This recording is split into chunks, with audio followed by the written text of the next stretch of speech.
Live. It is Monday, the 24th day of January 2011. We're going to be here for the next 3 hours.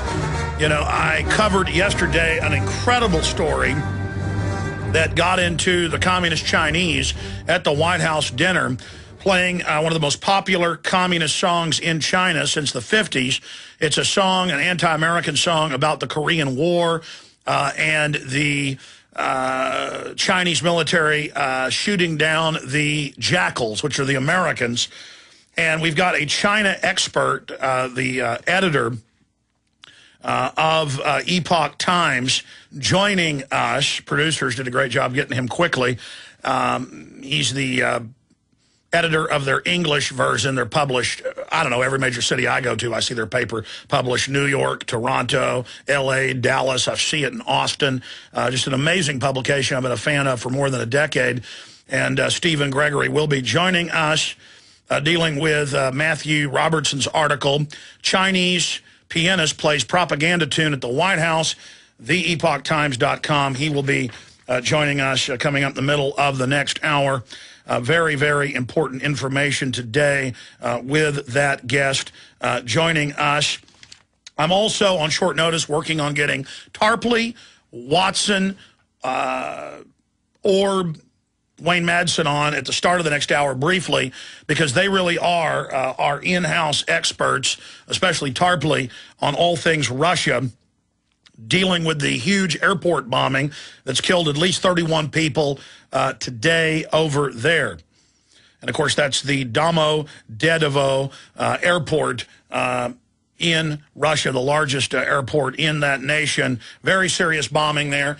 Well, we don't know if this is real Muslim terrorist or the equivalent of a four-leaf clover with a unicorn sitting on it. By that, I mean very, very rare, but it's rumored to exist.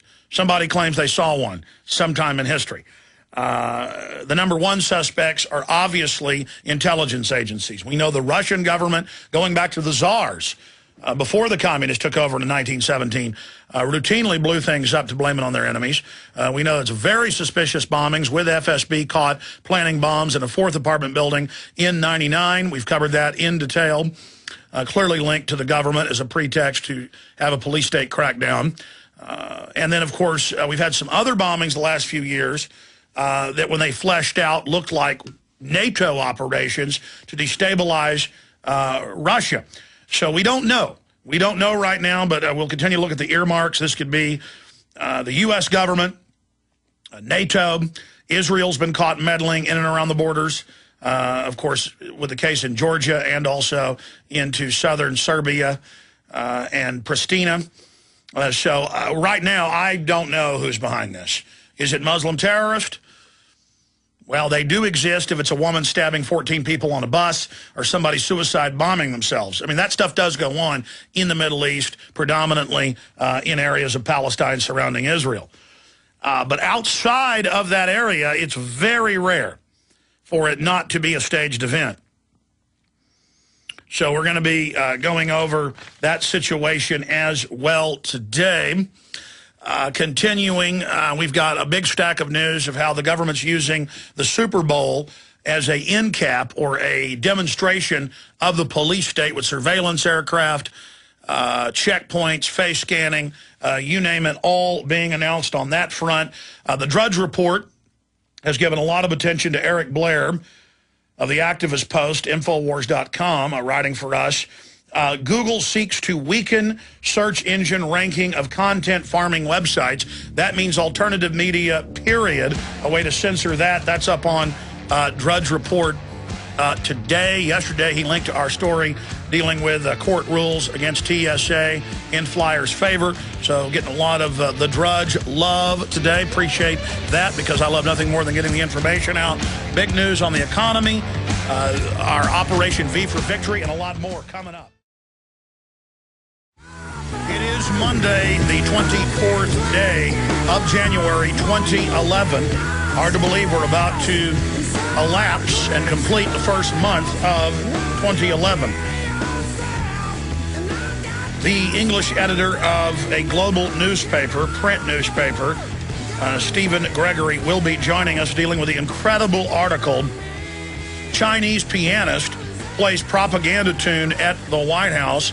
U.S. humiliated in the eyes of Chinese by song used to inspire anti-Americanism, celebrating the killing of U.S. troops by regular Chinese forces during the Korean War. What does this signify? Well, Stephen Gregory is an amazing expert on China, and he's going to be joining us, of course. The Epoch Times is the global newspaper of the Falun Gong, which are a not even really religious Buddhist group, but they follow it as an exercise tenet, and they are warehoused, admittedly, in facilities, and their organs harvested because they're so healthy. And in the last 15 years or so, they've been valiantly fighting with the Epoch Times with deep research on China and their history of humiliation. Even going back to Nixon, the Chinese dictator would only stick their hand out a little bit. Nixon would reach for it. They would say, look, we're humiliating him. Obama bowed last year, this year. They also did the handshake thing again where they don't reach out far, which in Chinese is a big insult. So humiliating our face. Just incredible. Can you imagine if the U.S. president brought a pianist along to be there at the Communist Chinese headquarters and played an anti-Chinese song? It would be a big deal, but this is all part of the humiliation of the American people. So we're going to be talking to the editor of the Epoch Times coming up in about an hour and 25 minutes from now today. Also, I want to talk a little bit more coming up in the third hour today about what quantitative easing is doing to our economy and the world economy, and food riots popping up in every major continent of the world, serious unrest. Global price fears mount. And it says, as food and raw materials prices soar, Europe's central bank head warns of inflation. Really? But our government says there's not an inflation problem, and that back in June of 2009, a year and a half ago or more, that the recession ended. Of course, don't tell that to anybody who actually works in the free market. They'll tell you that's a lie.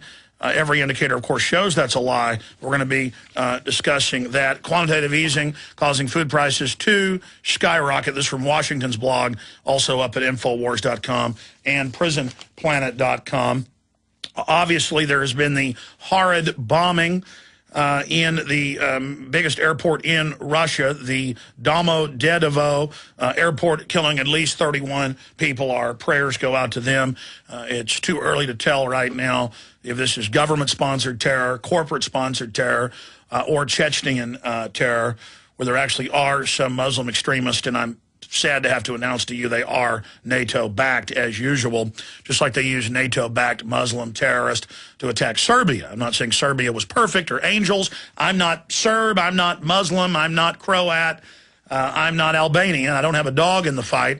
I just go with what the facts are, and it could be the Russians. They've done it before. But we'll see how the Russians play it and how they use it and what key juncture the Russians are at. It doesn't fit in right now in my gut with it being the Russians. It could be. They've done it before. Most major governments do stage terror attacks. It's just a fact. We're going to get Tarpley on today or tomorrow to get his expert view on this. He really is an expert on all things Central Asia and Russia. So we're going to be looking at that. Suicide bomber kills 31 at Russian airport. At least 31 people were killed and more than 100 injured this morning in a suicide bombing at Russia's biggest airport, Russian news agencies reported. Russia's ruble-dominated stock market, the MICEX, fell by nearly 2% following the blast, which ripped through the baggage claim area at Moscow's Domodedovo airport at 13:32 Greenwich Mean Time. I guess that's actually in the afternoon Russia time. Smoke wafted out of the baggage claim area, and people were seen running out of the emergency exits at the airport, local media reported. Funny, we've seen these new video games come out a few months ago that I talked about. In fact, Matt Ryan's in there. He wrote a review of it for Infowars.com. What's the name of that game where the Russian airport gets attacked in a false flag, and you play yeah, Call of Duty. I mean, just incredible. And we said, are we going to see this happen?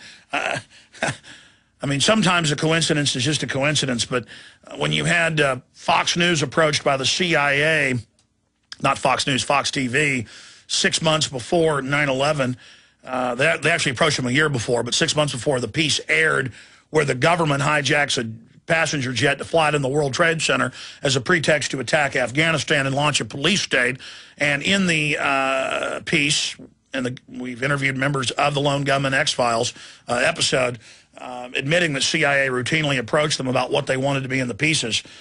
So we have the fact that it mirrored the attacks and that the government did approach them about placing this on television. You ask why? It's part of the collective unconscious.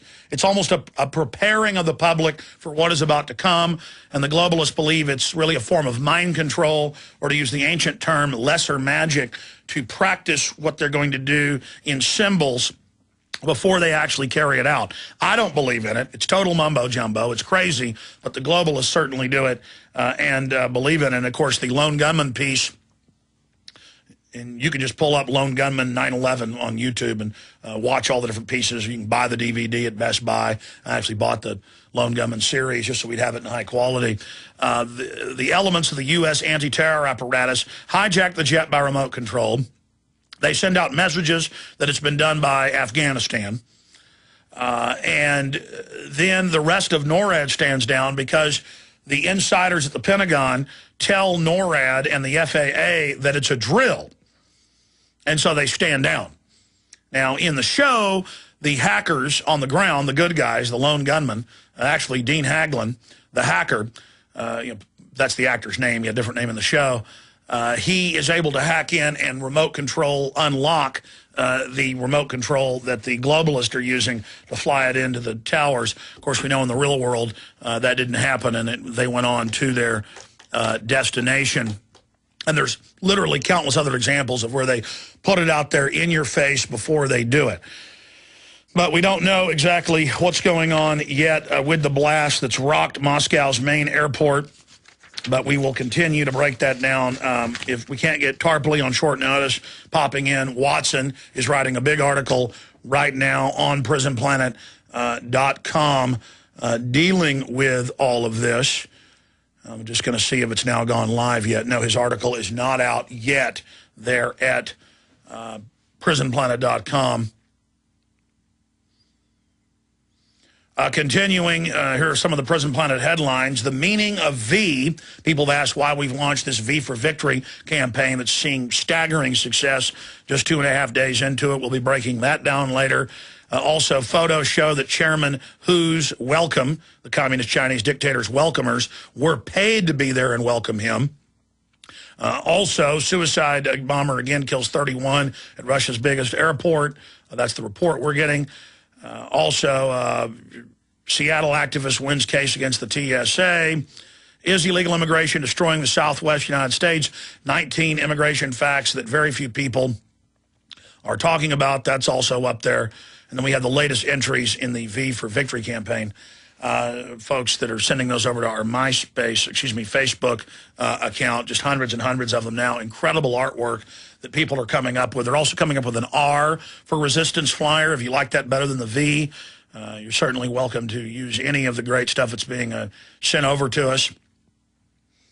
But continuing here with some of the other news, you knew this was going to happen. 3 SEIU locals, that's the big union, always caught beating up Tea Partiers. 3 SEIU locals, including Chicago chapter, waived from Obamacare requirement. And in this latest move, 25 local chapters in Obama's hometown of Chicago are waived. They don't have to get the government-mandated insurance. Just like the first company they did, 3 months ago, was McDonald's, with hundreds and hundreds of thousands of employees. USA Today headline, McDonald's and 29 other firms given waivers from government health care, from Obamacare. And since then, it's over 500. Last time I sat around and counted them up, and that was months ago. So I don't know how many waivers have been issued. You can go online to the White House links, and they have just hundreds of pages of this stuff. But this is the heart of what tyranny's about. It's about government controlling everything and then enriching their friends. How are you going to compete against a hotel chain that's in your town if you own a family-owned hotel or motel and their employees don't have to get insurance, but all of your employees do? How are you going to compete if you have a hamburger place or a restaurant or a sub shop next door to a McDonald's and their employees don't have to get insurance? And so let's say you're already paying folks $11 an hour. Better than McDonald's, it averaged $8 an hour. It doesn't matter. Now they don't have to have the insurance paid for, so now you've got to pay $5, $6 an hour extra on average is what it factors out to be to get that insurance. And so now you got to lay people off. Now you got to increase the price of your sub sandwiches. See how that works? I mean, this is incredible tyranny. And so we're going to continue to discuss that. But I want to get into abortion first and some big developments in Texas and other states on the other side. Then we're going to get into the police state rollout to condition everybody at the Super Bowl. We're going to get into a ton of other important news today. We'll be right back. Monday through Friday, 11 a.m. to 2 p.m. We're here live. Many days we do 4 hours, 11 a.m. to 3 p.m. Thank you for joining us. Okay, I got a bunch of economic news, a bunch of internet censorship, Google openly announcing intensified censorship.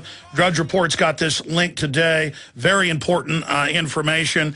That is all coming up. More on our V for Victory campaign and the amazing feedback I'm getting on that. I'll just tell you now, Travis, one of our IT guys, I've just gone ahead and hired 2 more people on top of the 2 we have to accelerate our social network, the redesign of InfoWars, Prison Planet, all the things we're doing. When we put the ad out and hired them, folks didn't know where they were getting hired. And this guy had heard the show off and on in Austin over the years, but was somewhat of a listener, but not a huge fan. Then he finally told some of his friends this weekend where he works, and they're like, "Oh my gosh, we're hanging up V for Victory posters all over the office." And a lot of their friends are doing it. That's great, but we need to get those out on the street poles, out in the public places wherever it's legal and lawful. Of course, you'll see a garage sale sign and nobody pulls it down. And then sometimes when you put it up, they say, "Oh, it's illegal to hang it in public places in our town." But then we've gone and checked in many areas, it's actually not, especially if they haven't been enforcing it against the dog grooming signs and garage sale signs and cookie sale signs that go up everywhere. Our liberty and our freedom is important, and it's our free speech, and all of America is a free speech zone. All the public commons are a free speech zone. A free speech zone is not in your living room, or if you own a newspaper, it's not, that newspaper is yours. That's not a free speech zone. That's your free speech zone. But when it's public places, it certainly is. So that is coming up as well. I've got a little stack of abortion news here. And I'm going to start getting into this now and get more into it later. But I rarely find myself agreeing with Governor Rick Perry.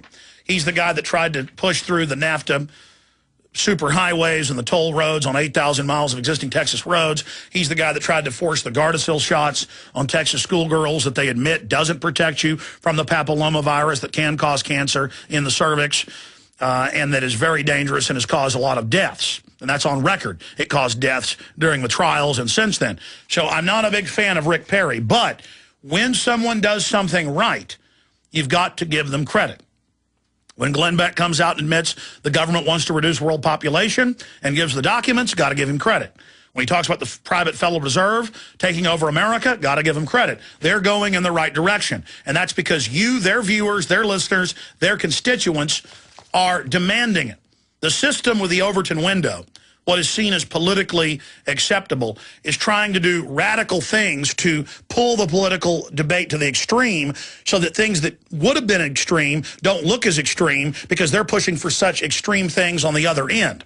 Well, we're pulling the Overton window of what's politically acceptable back the other way towards constitutional common sense and what this nation was founded on. The system has tried to demonize it. It's tried to make gun ownership look bad. It's tried to make private property look bad. It's tried to make the family look bad with all the dramas and sitcoms. And you see the messages all over TV and all, in the movies and culture. But the point is, we're beginning to win this info war. Every study shows it. If you go back to the time of Roe v. Wade, 1973, the polls were roughly 50-50. Some of the polls leaned towards 55-45, or a little bit more of the population being pro-abortion because it was sold like a human right, like suffrage for women or voting for blacks. Now today, and they run the gamut, but all polls that are scientific show above 60% being against abortion, some over 80%. And every year, the numbers flip towards common sense and pro-life. And so they can yell, they can scream, they can have shows on MTV glorifying abortion all they want. It isn't working. And Rick Perry is doing something I really agree with. I do not like in Travis County, with my office here, having to pay Travis County franchise taxes, which is really a hidden sales tax on businesses, or really a hidden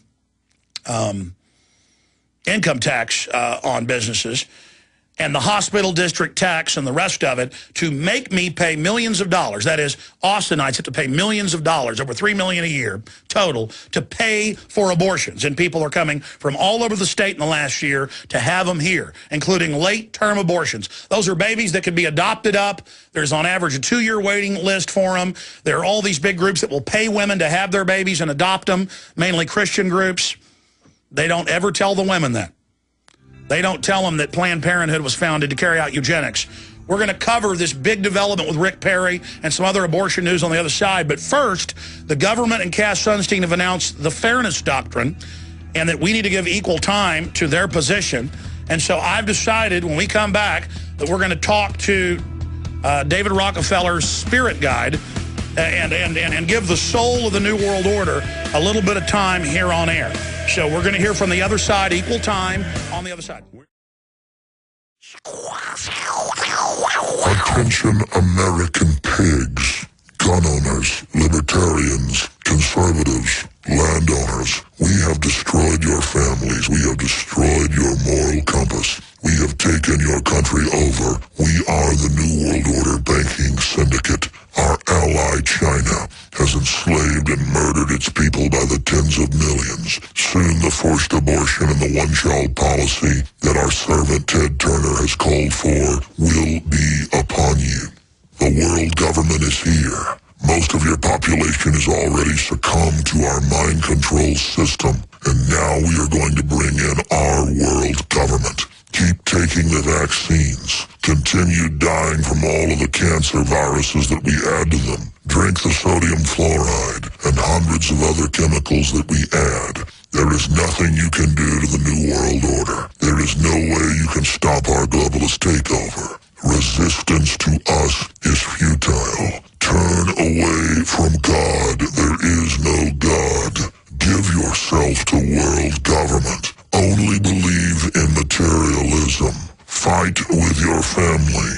Turn in your firearms. Don't spend time with your children. Watch sports and nothing but sports. Take your Prozac. When the school tells you to put your 5-year-old on Ritalin, don't read the insert that it causes their brain to shrink and causes brain damage. Submit to us. It's like easing yourself into a hot bathtub and slitting your wrist. Give in to the New World Order. Do not resist. Do not resist. Do not resist. The Federal Reserve is here to help you.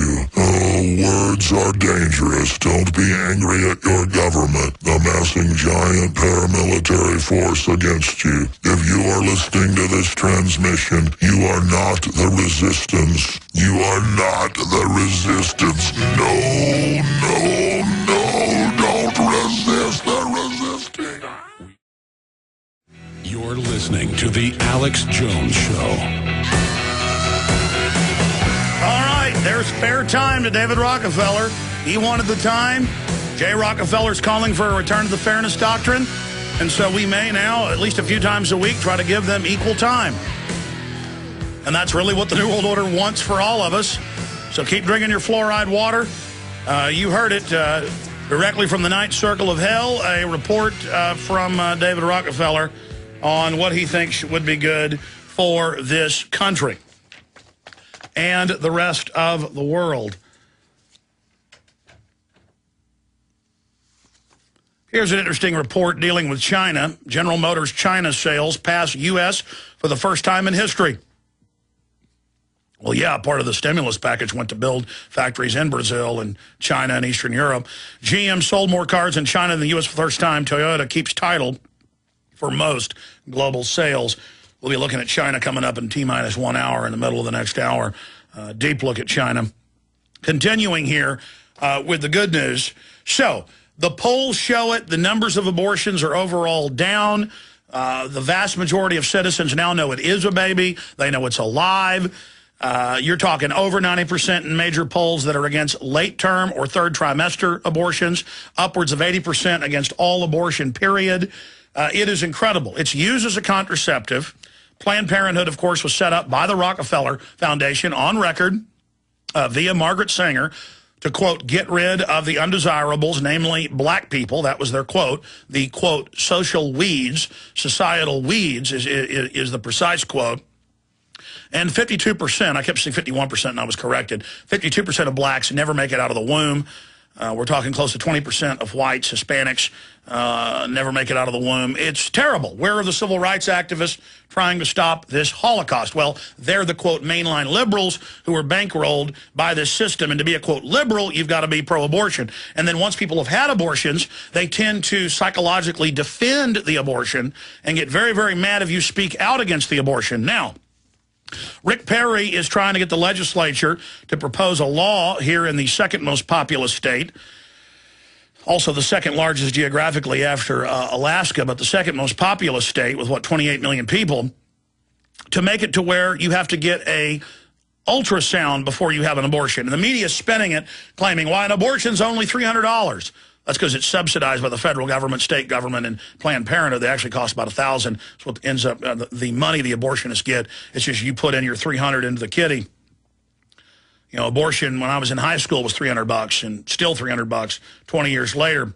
But they're trying to spin it. The truth is there are free clinics all over the state of Texas and all over the country where you can get an ultrasound if you're pregnant. There's also many organizations and governments move to ban the 3D ultrasounds that they have in shopping malls and places, which are like $100, where you get 3D photos of your child, because when you see their eyelashes, when you see their little fingers, when you see them sucking their thumb, you don't want to kill them. You've now humanized. You know, people got so freaked out in Iraq with the Marines throwing that puppy off the cliff, because we've lost our empathy for fellow humans, but we haven't seen simulated murders and killings of dogs on television like we've seen humans being simulated killed.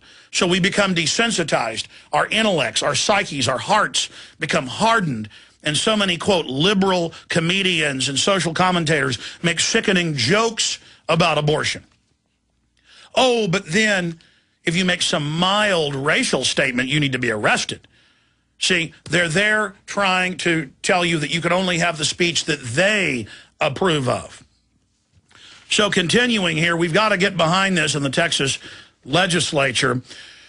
It's, quote, women's choice, they say, but statistically, and they break this down in different reports, you can just pull up ultrasound reducing number of abortions, and you'll see the studies they've got out worldwide, that when a woman sees that baby, instead of going to the abortion clinic where they claim that they're giving you counseling but push you towards the abortion.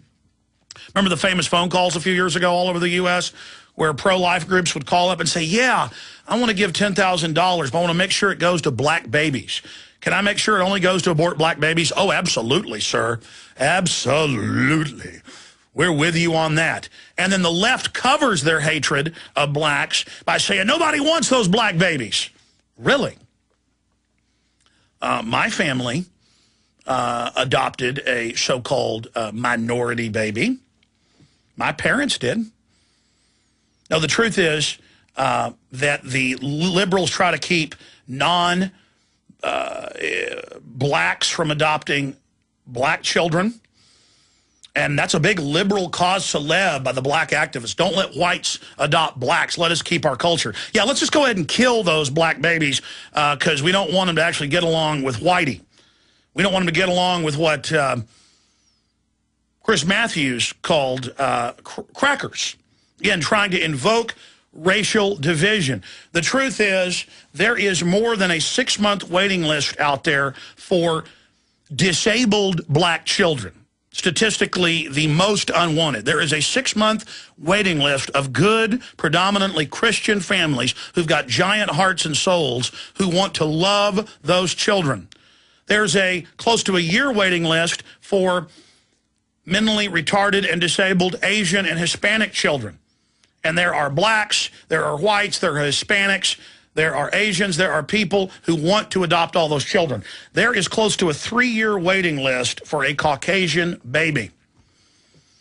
And if that baby is blonde-haired and blue-eyed, you're talking over a 4-year waiting list. You can pull those numbers up. If the child has black hair and blue eyes, or black hair and green, the most coveted, you're talking about a 5-year waiting list. It's easier to get a liver than it is to get a black-haired, blue-eyed, or green-eyed child. They are at absolute premium, and it has come out, and we had the senator from Georgia on shortly before she was killed.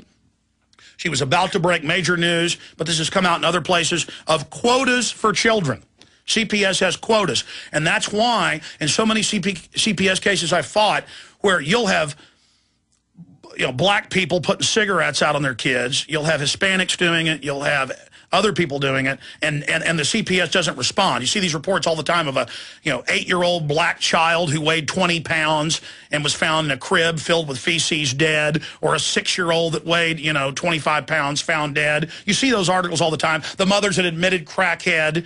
No one cares about the baby. The CPS doesn't take them because that's a black that should have been aborted to begin with, according to these people. I'm sorry if these are hard truths to hear, but when you see CPS taking a child who's 3 and falls off the swing and breaks a finger in front of witnesses, blonde-haired, blue-eyed. When you see a family who won't give the vaccines to their newborn, and there's no law to do it, but they take them, blonde-haired, blue-eyed.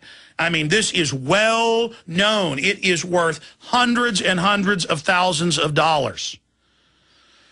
Now, I knew so many cheerleaders in high school who went and got abortions. Friends of mine who had girlfriends, and they come up with the $300. Their parents wouldn't even be told that 14, 15, 16, 17-year-old girls were having abortions multiple times a year. No one told those cheerleaders, hey, have that baby.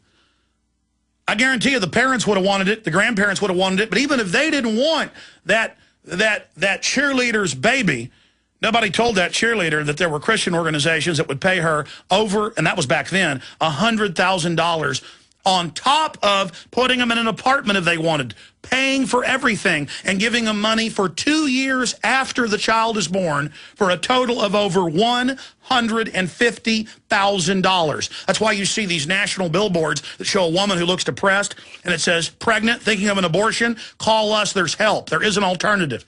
You call, whether you're black, Hispanic, it doesn't matter. They will help you have that baby.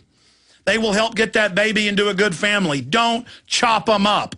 And if you don't like hearing that because you're pro-abortion, face it spiritually. Face it psychologically. You've bought into abortion, you've paid for them, or you got friends that have. Just admit you're wrong. And that is the beginning.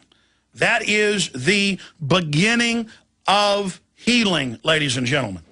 Okay, so I can't tell you how many times I've heard on talk radio, not even on my own show, but also on my own show. I mean, I hear it every few weeks when they're having an abortion discussion. The arrogant, moralizing, fake liberal, 21st century Nazi calls in and says, oh, who's going to adopt these black babies? Who's going to adopt these Hispanic babies? Are you? Moralizing. They want them dead. They want them chopped up. They want them dead, dead, dead, dead, dead, dead. So, I've also studied this, and you can study this for yourself.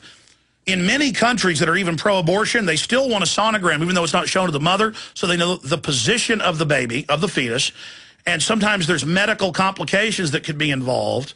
And so they need to know when they're going in there if they need to, normally they want to do one after as well to make sure everything was cleaned out. not in the United States, and not in Latin America or Africa. They don't care if something gets left in there. They don't care. They don't tell women that they have a doubling on average. This is conservative. Just pull up studies or abortion cancer studies, and you'll see at least a 50% in uterine.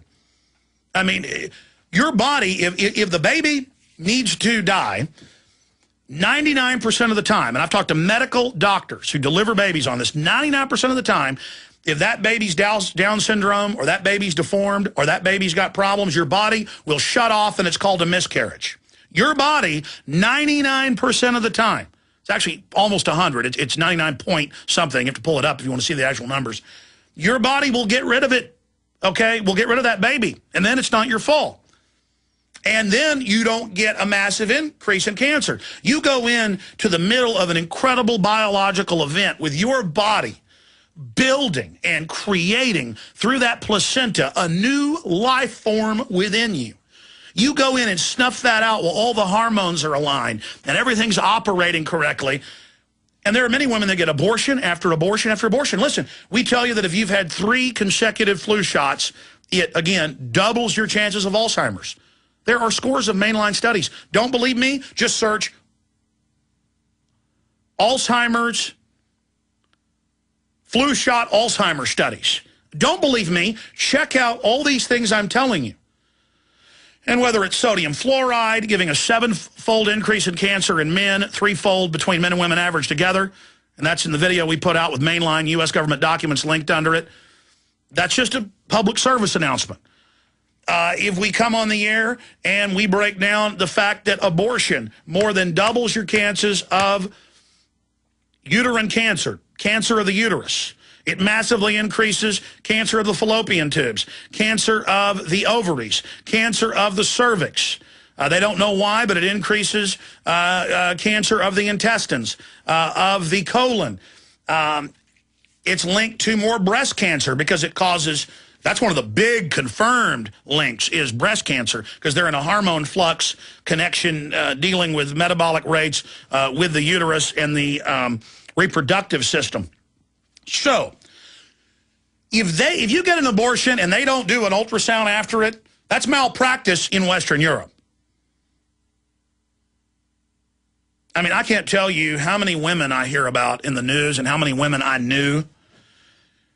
Women who I had, friends who were dating, who would get toxic shock, who would get blood poisoning, who would get flesh-eating bacteria inside of them because, I don't want to get graphic here, but the doctors get sloppy. And, well, you know what? We're trying to save people here. If they leave well, I'm not going to get into it. The doctors are supposed to put everything back together to make sure they got it all. A lot of times they don't. Okay, or I'm done talking about it. The point is, this stuff is going on, and there needs to be an ultrasound after the event.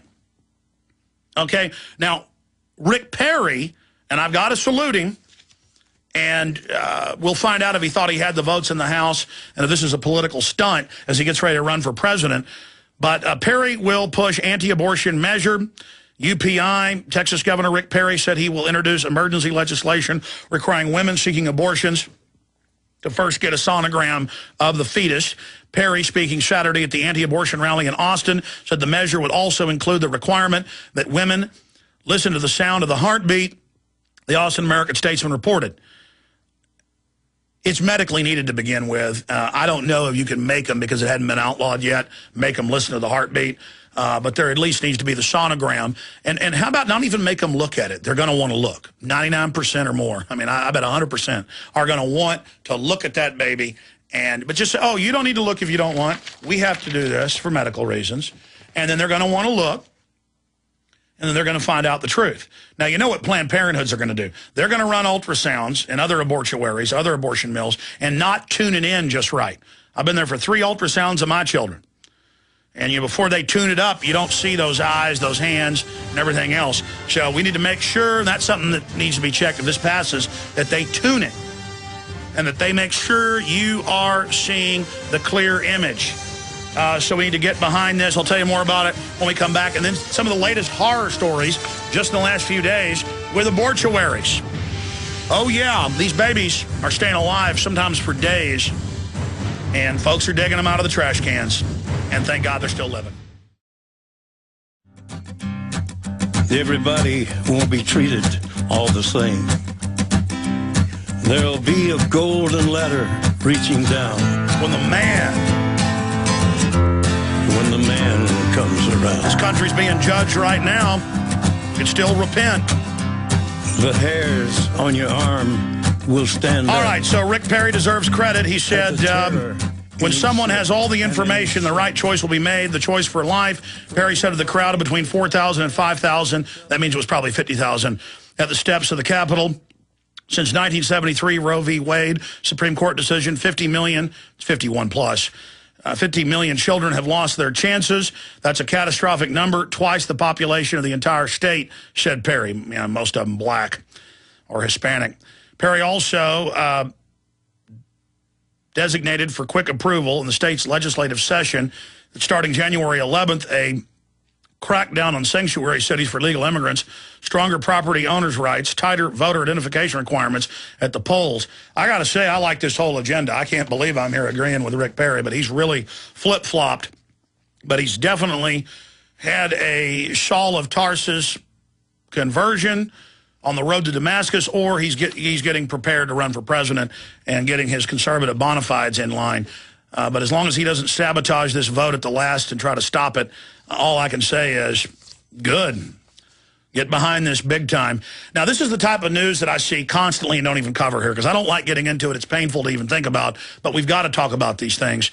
Doctor allegedly killed babies with scissors, and even the New York Times is reporting on this. And it goes on to say the grand jury found that they would reportedly keep babies alive on shelves. And I've seen many other cases that are similar to this. And there's many famous cases where pro-lifers, in fact, we need to interview some of those survivors. They're now full grown, some of them. Dig them out of trash cans in the medical waste bins. I mean, they don't even dismember them in the partial birth abortion. And see, legally, they say as long as the baby has been killed, they take scissors and poke a hole in the back of their head and suck their brains out. I'm sorry, that's how they kill a 8-month-old baby who could be adopted right there. That's how they do it. But if the baby comes all the way out of the womb, all the way out onto the bed, then they legally are supposed to adopt the baby and call the paramedics. It's a total oxymoron of you can kill the baby inside but not on the outside in that third trimester. And so what they do is they put them in cold buckets of water, they put them on shelves, and then when workers freak out by seeing the child dying, they finally have a pang of humanity. When there's people lined up around the block to adopt them, they call the police and these abortuary people go to jail. Well, why are they going to jail for doing something that is legal 2 seconds before? And so there's that report, reportedly of the dead babies and the living babies and the rest of it. Here's another one. This is the New York Times. Squalid abortion clinic escaped state oversight. Well, they let them do whatever they want. And it was a squalid. For years, state health officials missed some unsettling patterns at the 3-story brick abortion clinic on Lancaster Avenue. It was always open late, way past the time the pizza place next door closed at midnight. The women who emerged from it, often poor blacks and Hispanics, appeared dazed and in pain and sometimes left in ambulances. The doctor who ran the clinic, Kermit Gosnell, had been sued 15 times for malpractice. 2 women died while under his care, and it just goes on. I'm not going to read what's in this article. It's too gruesome, but that's the type of stuff we've got here. Let's just stop the abortions, okay? Let's stop them. Let's stop them. Let's educate people and show them what's going on. It's not a right. It's murder, okay? It's murder, certainly in the 3rd trimester. Who can disagree? Let's ban 3rd trimester abortion. Right in the center of Drudge Report, drudgereport.com. He's linked to Google seeks to weaken search engine ranking of content farming websites like the Drudge Report and Infowars.com. We're going to be breaking that down later. We have a guest from the Epoch Times joining us, Stephen Gregory, about the playing at the White House of the incredible anti-U.S. military, anti-U.S. song, The Motherland, about killing U.S. troops in Korea, joining us. The editor, Matthew Robertson, was the writer of the article. Stephen Gregory, the editor, will be joining us coming up in 30 minutes. I appreciate Webster Tarpley coming on short notice because he's a real expert on things Central Asia and Russia. Well, he's an expert on just about everything that goes on geopolitically around the globe. Really learned to respect his analysis. And, of course, suicide bomber kills 31 at Russian airport. And that's Domodedov. I hope I'm pronouncing that right. Domodedova.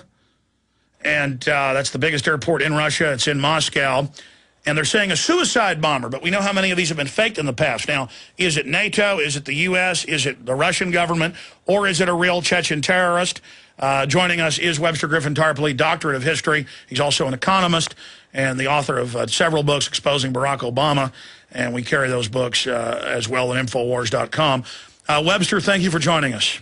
Hello, Alex. It's the airport is Domodedova, and it happens to be the main gateway from Moscow towards the North Caucasus and the Caucasus, meaning precisely the area of Chechnya and Georgia and these other small ethnic nations there in the Caucasus and Transcaucasus that have been the scene of so much orchestrated terrorism. So obviously when anything like this happens, the prime suspects immediately become Chechen-based organizations or organizations operating in or around Chechnya, but also maybe Georgia, where there was, after all, the war back in August of 2008.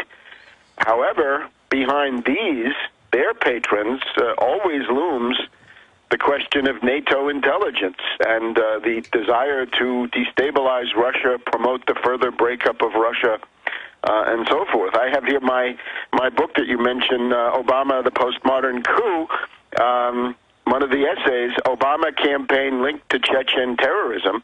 And this is about the fact that the principal Chechen terror organization, I think there's no other way to say it, is stationed here in Washington, D.C., funded by U.S. taxpayers, with an office at, I guess, the National Endowment for Democracy. And the Russians have repeatedly demanded the extradition of this guy, but that has never happened. And, of course, we have the pattern of things going on in Russia. Last March, there were, I believe, a couple of female suicide bombers who put on a bomb in the Moscow subway, or maybe they never found out who did that. But very dramatic was a little bit more than a year ago, a bomb in the Moscow to St. Petersburg fast train. And, of course, back behind that, we have the Moscow theater hostage-taking, which turned into a massacre. We have the Beslan school massacre of September 2004. Before that, there was a hospital massacre, all the while bombs in the Moscow subway, and so forth. So this is generally attributed to Chechens. Again, I say Chechens, it's notorious, and various Russian media and other media have gone through this, that these are supported by the West, right? Meaning NATO intelligence. And then there's that strange fascist dictator, Saakashvili, in Georgia, right, installed by a color revolution. Tell you what, Webster, we got one more long segment with you. I want you to come back, recap the history of this, look at different geopolitical aims behind this and what this signifies if the West, through the Chechen operatives, is behind it, and why you wouldn't even look at Moscow being behind it. We'll get your view on that straight ahead. Webster Griffin Tarpley of Tarpley.net. I'm Alex Jones of Infowars.com and PrisonPlanet.tv. Stay with us. We are now 8 minutes into hour number 2. We're going to be talking to the editor of the Epoch Times, dealing with the Chinese press celebrating the White House guest, a Chinese pianist with Hu Jintao last Wednesday, playing the song The Motherland, which celebrates Chinese victories over U.S. troops in Korea, talks about shooting down the jackals. Why would they do something? Why would Hu Jintao announce that the dollar needs to be replaced? Why are the elites selling us out to China? But we're talking to Webster Griffin Tarpley for the rest of this segment, doctor of history, also an economist, joining us to, and of course he's written books on this subject, how Obama and others, but our CIA is funding a lot of Muslim extremists. They funded them openly under Clinton out of Albania, and NATO funded them as well to attack the Serbs. We're not saying the Serbs are wonderful Boy Scouts. The point is that was all staged. We know that Tarpley at the time broke it down, then it came out in Indian news, then Pakistan news, and then it came out in the Chicago Tribune that the head of the Mumbai attack was CIA, that whole attack in the shopping mall and hotel. That came out years later to have been accurate. We know the West did launch the 888 attack during the Olympics when Putin and Bush and others were meeting in China, in Beijing, for the 2008 Olympics. That it was a hoax. The media said Russia had attacked Georgia when Georgia had attacked Russian-controlled areas of South Ossetia and Abkhazia, and I just went with the facts. And a week later, they had to admit, okay, the Russians didn't attack. People said, what are you doing standing up for the Russians? I just go off the facts. Now, the evidence points towards FSB in '99 being caught in a fourth apartment building planting oxygen bombs, and that came out in the Moscow papers, and some of those reporters got killed. And so I have no doubt that the czars before them, the communist, and now the current Russian government does stage provocations. Most big governments stage false flags. Tarpley may differ with me about the 1999 attacks, but we're looking at who could be behind this. And we're getting our first look. This only happened 5-6 hours ago. Moscow airport blast, FSB, false flag, part of anti-Putin campaign or real separatist attack. That's the headline by Steve Watson and Paul Watson at prisonplanet.com. It's also up at Infowars.com. And so let's go back here, because we know 4 years ago Bush put out the press release on WhiteHouse.gov saying 4 groups of freedom fighters are attacking the Iranians inside Iran. We're funding them. What a provocation towards Iran. 3 of the 4 groups were al-Qaeda based. Number 3 in al-Qaeda commanding one. One of them was Kurd based. And then our media says Iran is backing al-Qaeda when Iran's the opposite, as you know, Webster, Shiites and the other branch of Islam, Shiites being 20%, the other branch being roughly 80%. There's 1% that's a few other subgroups. But I mean, what's really going on here? Clear it up for us. Give us your first look view on who you think has the motive, who stands to gain. Is it Moscow? Is it NATO? Is it the West? Or is it Chechens operating on their own? Well, we have to remember there's a presidential election now in Russia in 2012, and the number one goal of the entire Anglo-American intelligence establishment, and this is a hysterical commitment that they have, is to prevent Putin from switching back from prime minister to president. And there have been very interesting WikiLeaks in part of their dumping has revealed the transcripts of meetings held in the U.S. Embassy to Moscow with the presence of Michael McFaul, who is the Russia director of the National Security Council. And he, of course, is a lightweight. He was a cheerleader for Yeltsin. He was a cheerleader for the color revolution in Ukraine. Anything that the U.S. stooges do in Russia is democratic. If Yeltsin shoots up the parliament, that's democratic. If we have kleptocrats in Kiev, that's democratic. So what McFaul was doing was to try to marshal his forces, which turned out to be various Russian has-been politicians, people like Kasyrev and Ryzhkov, people you've never heard of, as well as some human rights people. But one you may have heard of, Garry Kasparov, the former chess champion, but his friend, of course, is this guy Limonov, who was a national Bolshevik, which basically means a fascist with skinhead rowdies in the streets. So our government is backing Bolsheviks. They're national Bolsheviks. Again, it's more like a Nazi than a real communist. So if these distinctions mean anything, so they get together this gaggle of people, and the candidate they'd like to put up against Putin is a guy called Nemtsov, who was essentially one of the masterminds of the destruction of the Russian economy, IMF shock therapy, deregulation, privatization, hyperinflation, a bubble, a banking crisis, every disaster in the book when it comes to economics. This guy Nemtsov had visited on the Russian people, but they said we'll call him a democratic force, we'll put him up, we'll give him a lot of money from the U.S. taxpayer and see what we can do. And I think they've decided now that it's hopeless, and they've decided to have recourse to these things that we see now. I would look at things as being a little bit open-ended, right? The London Economist has announced essentially that 2011 is the year of the long-awaited Middle East war, right? For the past 7 or 8 years, really, since the immediate aftermath of 9/11, the big question, right, the other shoe ready to drop after Afghanistan, after Iraq, is what's going to happen with Iran. There have just been some conferences over the weekend in Turkey about the Iranian nuclear program. They have ended with basically no result.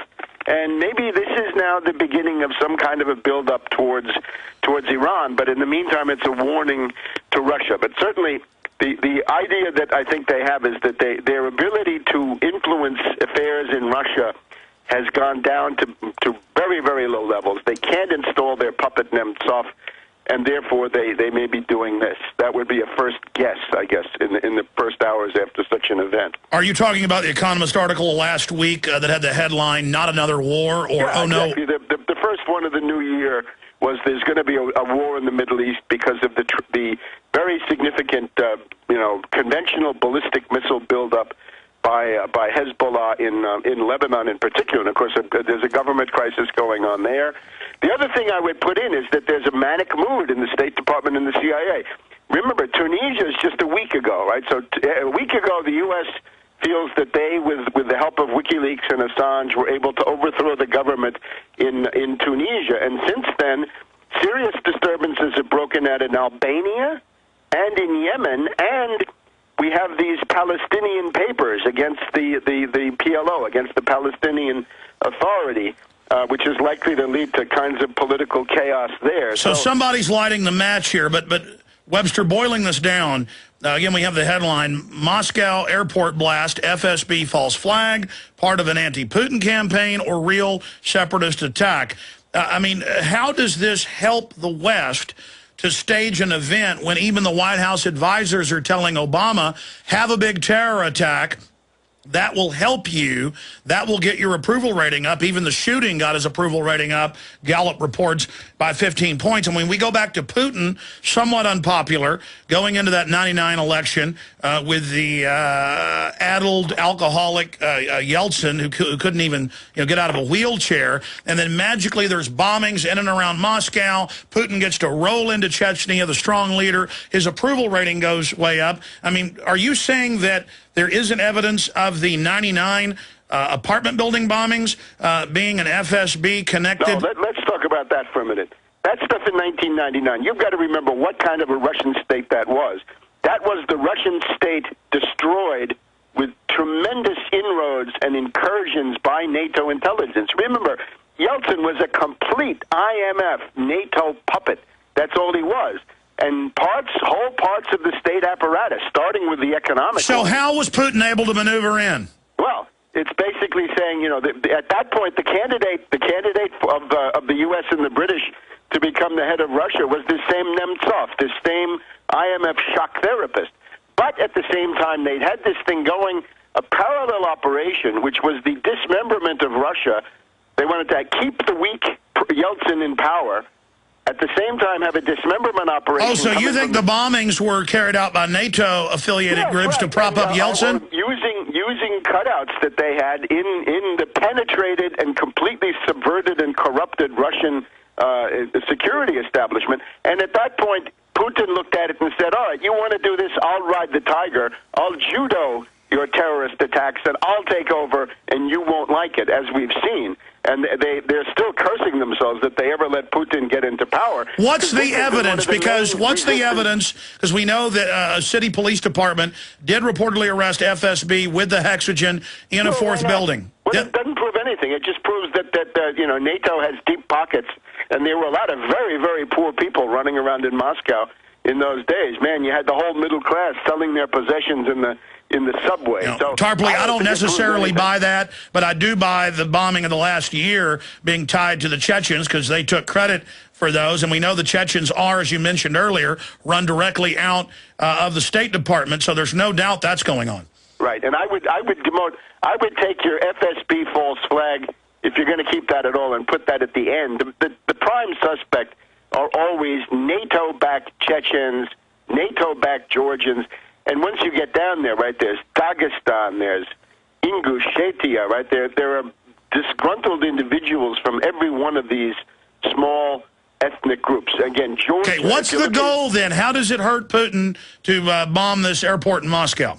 It simply, it's done periodically. It's a good question, because this has been going on now on a large scale for a long time. The second phase of these things is usually that the Russian government is blamed. For example, when you had that Moscow theater massacre, the general tone of the Western media was not to say terrorists are bad and should be fought, but that the Russian government did it all wrong. Or with the school, right, that the school was not, these are bloody monsters who killed all these children, but rather, the Russian government made tactical mistakes. I'm sure we're going to hear now that Russian aviation is not safe, and maybe you better not go there, and maybe you better reroute your airplane. And you've got Europe not wanting the naked body scanners and Russia not wanting it, so this could also be used domestically here to crack down more. Is that what you're saying?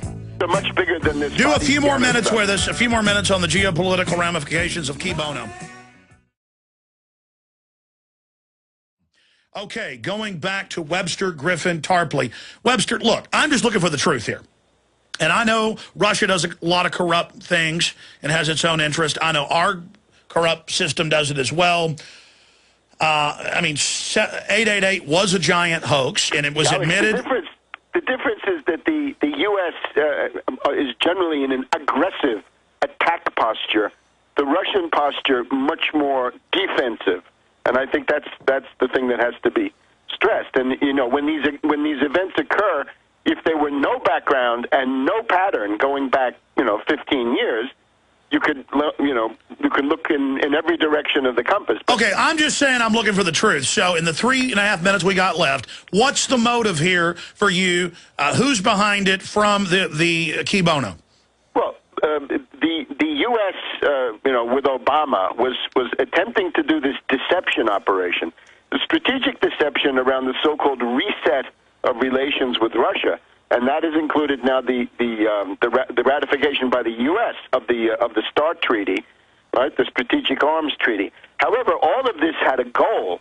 The goal was to get Putin and his faction out of public life, get in Medvedev, who is a much weaker figure, and then proceed with more destabilizations with the soft power methods, hopefully, from their point of view, including a color revolution, taking advantage of the relative weakness of Medvedev as a political leader. Isn't he stronger because that was a test of him in 888 with the Georgia situation? That was Putin all the way, certainly. Medvedev, by the way, Medvedev made a response to this, which I thought looked rather weak. He looked very depressed, rather passive, quite weak, not a strong rallying, defiant figure. So I think he realizes that this is not good for him individually. So the idea is if you have this gaggle of opposition forces that are worthless, and you can't subvert from within, and your ability to have a color revolution from the U.S. point of view is very limited, well, then you've got to go back to treating Russia as a unit and a great power, and then you go back to your long-term Caucasus-based subversion and geographic breakup story. Sure, encirclement. Well, it's encirclement, of course, but specifically the London Economist, again, the British are always the main center of anti-Russian hatred, and this goes back 200 years to post-Napoleon.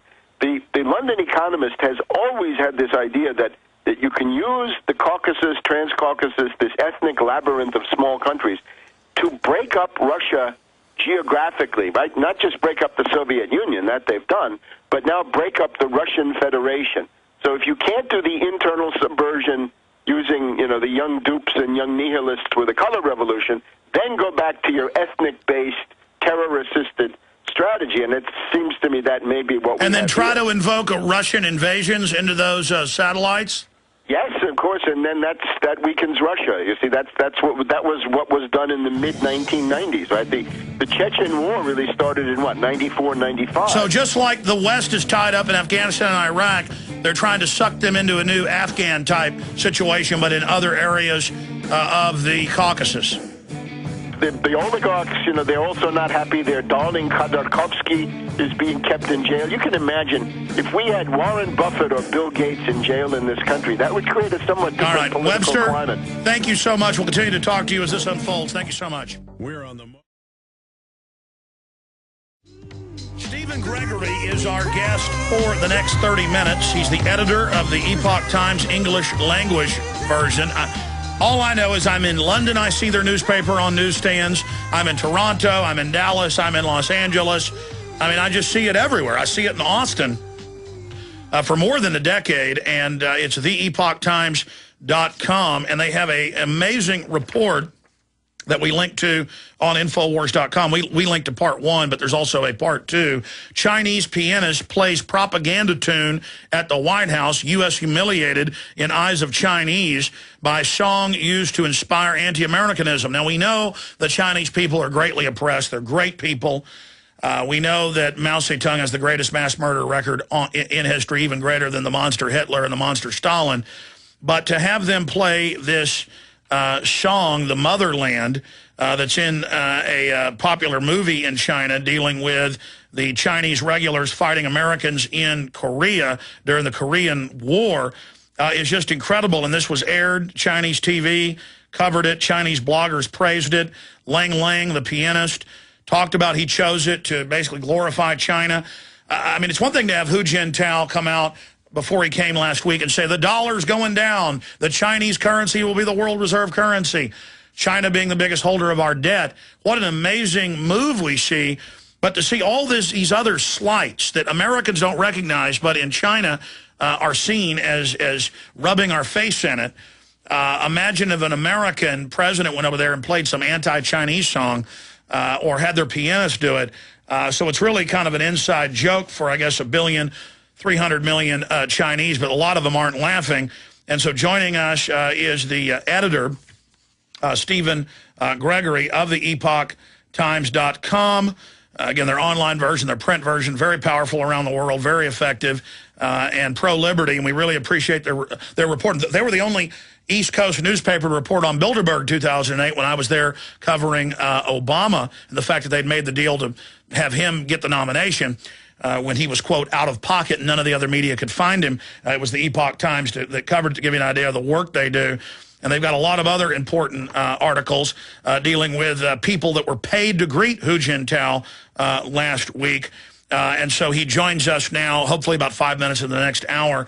But Mr. Gregory, good to have you here with us. It's great to be with you, Alex. Tell us about, because talking to folks at the paper, you really are one of the biggest experts on what's happening in China, what this song means and if it ties into a larger pattern. Yes, certainly. This song was the theme song for a movie called Battle on Shangangling Mountain. And this is a battle, Triangle Hill, which is not well known to Americans, but in the Chinese Communist Party narrative about the Korean War, it's very important. It's treated as a major victory over U.S. forces. And the song is a praise of how beautiful China is, but at the end of the song, there's a verse which says that when friends are here, there is fine wine, but if the jackal comes, what greets it is the hunting rifle. And in the song, the jackal is the United States. And since that movie played for decades now in China, this song has been the leading song for promoting anti-Americanism in China. And so for this song to be played in the White House at a state dinner with President Obama and Hu Jintao present was a tremendous insult to the United States. Going into the White House and playing a song that promotes hatred of and opposition to the United States. Well, if I played the old country music song from the 50s, in 1814, we took a little trip along with Colonel Jackson and the mighty Mississippi. We took a little bacon and we took a little beans, and we whipped the bloody British at the town of New Orleans. And it goes on from there about running the British down to the Gulf of Mexico. That was 220-something years ago. This is different because this is something that's currently popularized, and you link in the article written by Matthew Robertson, to the celebrations in China and the fact that the message was clearly taken. Can you talk about this history of humiliations of America and why it's being done from your view, and why they would do this right there at a White House dinner with President Obama in attendance? Sure. Alex, I think the fundamental thing is that the Chinese Communist Party has recognized from the very beginning that they are in a life-and-death struggle with the democratic West. As long as the United States exists as a free, democratic, and prosperous country, the example of the United States is a rebuke to the authoritarianism of the CCP. No matter how strong the propaganda is inside China, our example is still attractive to the Chinese. But if they can lobby our government to crack down on internet speech and free speech zones, now it can normalize their authoritarian system. And to see our media, and I'm sorry to interrupt, that's powerful what you just said, though, sir, the editor of the Epoch Times. I've now seen our media actually praising China and saying they can get things done, and almost no criticism of their unbelievable human rights degradations. Yes, the media in the West, and this is also to get back to your point about there being a pattern involved in this, a pattern of humiliation of the United States. The media in the United States has badly misunderstood China, the Chinese Communist Party, and the Chinese Communist regime, and since Nixon went to China in 1972, U.S. presidents and U.S. administration have badly misunderstood and been badly informed about the Chinese Communist Party. And so what the United States administrations have not understood is the CCP views us as an enemy, and an enemy that they have a long-term plan to defeat or subvert. And our policy towards China of engagement has been an attempt to treat them as friends. And this has been simply very naive. We can trade with the Chinese. We can, of course, have all kinds of relations with the Chinese. We should be very clear-headed about what the CCP is and what the CCP is doing. When Nixon visited China in 1972, there was a picture that was used throughout China after his visit. Nixon is getting off the plane, and he has a big grin on his face, and he's stretching his arm out to shake hands with Zhou Enlai. Joe at that time had a bad arm, and his arm is held close to his body. His face is very close.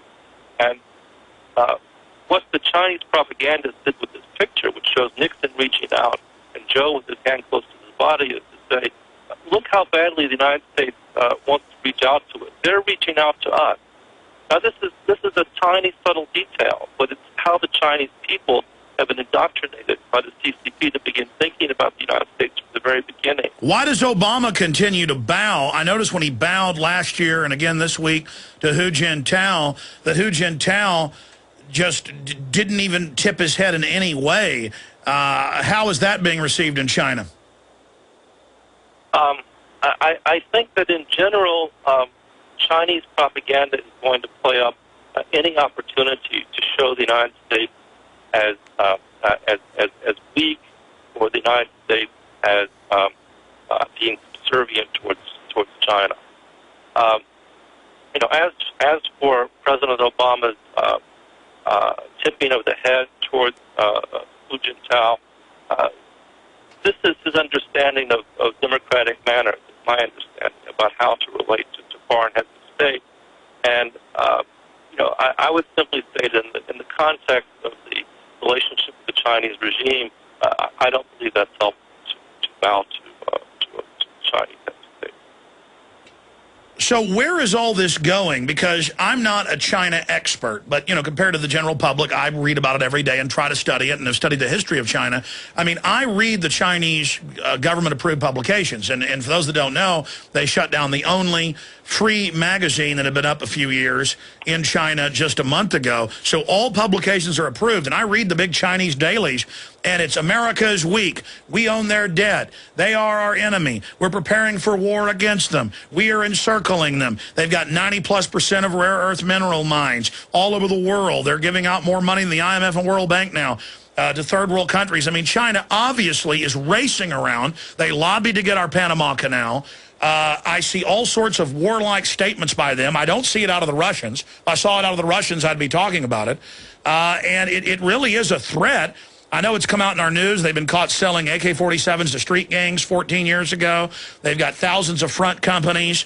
And, you know, Chinese mafias unfolding, controlled by the government. I mean, I do see China as a very serious threat, especially because our own government at so many corporate levels have sold out to them. I mean, am I overstating that? Or, I mean, as somebody who's deeply researched this, the editor of the Epoch Times, give us your take on it. The Chinese regime has been using every means available to them to weaken the position of the United States. So I don't think you're overstating it. But I do think that we need to be clear. If the United States is simply clear on its own principles and stays firm on its own principles and its own understanding of human rights and lets that guide its policy, the Chinese regime appears to be very strong. In fact, it's very weak.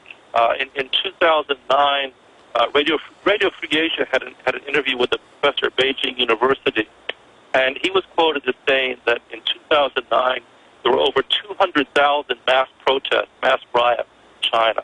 That is a huge, huge number. And what it points to is the Chinese regime is rapidly deteriorating.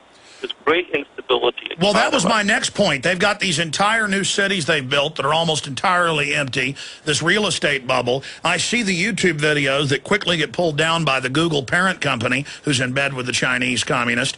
And there's this illusion that the Chinese people are anti-America, but I think what you're saying and what I've researched is that they're trying to create a fake communist nationalism against the U.S. to rally their people against the U.S. and the West so their people won't rally against the authoritarian, hardcore oppression. And I see the YouTube videos of farmers having their tiny pieces of land taken, rushing Chinese troops with guns and even, you know, defeating them. And so absolutely, China is on the verge of revolution, and China doesn't want us knowing that. Meanwhile, our Western governments are almost like trying to prop them up. Break that down. Yeah, I think there are two things, at least two things going on at the same time. One is the Chinese people, who are the greatest victims of the Chinese Communist Party's oppression and regime. The Chinese people are deeply poisoned by the propaganda of the Chinese regime. That's on the one hand. On the other hand, the Chinese people increasingly are recognizing that the Chinese Communist Party's rule has to end. One of the biggest unreported stories in the world, something the Epoch Times has devoted a lot of space to, is what's called in Chinese the Tuidong movement. It's the movement to withdraw from the Chinese Communist Party. At this moment, 88 million Chinese in China and around the world have withdrawn either from the Chinese Communist Party or its affiliated youth organization. And this is something which the Chinese Communist Party is very afraid of. Falun Gong practitioners are taking the lead in helping the Chinese people in China understand the nature of the CCP and understand how catastrophic the CCP has been for China. Why is China so threatened, the Chinese Communist Party, separate from the people, by the Falun Gong, A, and then B, here's an example. Paul Watson, the editor of PrisonPlanet.com, one of my big news sites, lives in England. His wife is Ehan Watson, and she speaks perfect English. She's, I guess you'd say, Anglified, but she has family, that lives in China.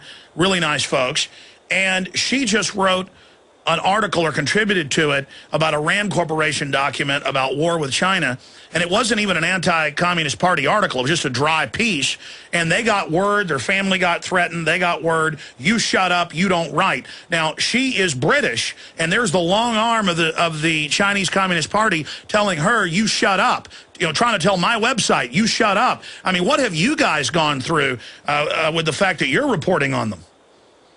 Well, from the very beginning, the Epoch Times has experienced a lot of interference in the CCP. I mean, one of their top priorities is to shut us down. In 2000, we had a reporters bureau inside China, Of course, it didn't operate openly; it operated clandestinely. But this was a bureau in a couple of cities, and in December of 2000, we had several dozen people who worked for us scooped up in raids, and many of them were sentenced to prison. They suffered severe torture. We have columnists at the Epoch Times, columnists who write for the Epoch Times in the last 4 years. Unfortunately, sir, your phone started breaking up there. Try to speak right into your microphone and repeat about your reporters getting scooped up. Okay. Is this better, Alex? Yes, go ahead. Okay. In 2000, we had several dozen reporters inside China get scooped up in raids. Many of them were sentenced to prison. Many of them suffered severe torture. In major cities around the West, there have been our paper has been interfered with in many ways by the Chinese Communist Party. In Hong Kong, thugs that were employed by the CCP broke into our offices there and smashed our printing press there. So, you know, their opposition to us has been very strong because we give our Chinese language edition communicates directly over the web and in print to Chinese inside China and around the world, and it's delivering a message, of course, about the CCP. The CCP does not want the Chinese people to hear. Well, incredible that these type of things could go on. Where do you see China going? I know it's hard to predict, but where do you see China in its relationship to the West going, in relationship to its own domestic operations going? And then I want to come back and get into some of the documented abuses that this government metes out to people. Sure. I see the Chinese regime at this time it's becoming very arrogant and more aggressive around the world. Laid claim to the entire South China Sea. It is having navigation disputes with the U.S. Navy in the Yellow Sea. And so from one point of view, I see this as a very dangerous time. If there's a miscalculation in Korea, there could be a war could break out around Korea. If the Chinese regime feels that they're strong enough, they might attempt to conquer Taiwan. And so I see the Chinese regime becoming more aggressive on the one hand. On the other hand, I see it becoming much weaker. All right, Mr. Gregory, stay there. Sorry to interrupt you. We've got to go to break. I want to hold you for this short segment coming up and one more till 5 after if you can. Then, folks, I'm going to get into a bunch of economic news, police state news with the Super Bowl, and a lot more. Also, our V for Victory Against Tyranny campaign. Already seeing some huge success just 3 days into it. We'll be right back with our guest. If you think that the Communist Party thugs that have been feeding on the Chinese people and others like vampires are our friends, I got a bridge that I'm ready to sell you. I got some oceanfront property in Arizona, as George Strait would say. Going back to Stephen Gregory of EpochTimes.com, the editor of their English language version. Okay, you got interrupted by the break. You were getting into their extreme arrogance, evidenced by at the White House playing an anti-America song about, you know, the victory against U.S. troops. Continuing, please. Right. Well, and on the one hand, I see their arrogance increasing and their aggression increasing. On the other hand, I see the regime growing more and more unstable. And the members of the CCP know this. High-ranking members of the CCP have numerous foreign passports and billions stashed abroad. They're ready to run. And what the West needs to do is to support those inside China who are seeking to have a civil society. And that goes back to the withdrawal movement I was speaking of before. There are people inside China who are looking to end the Chinese Communist Party, and those are the people the West should be seeking out to support.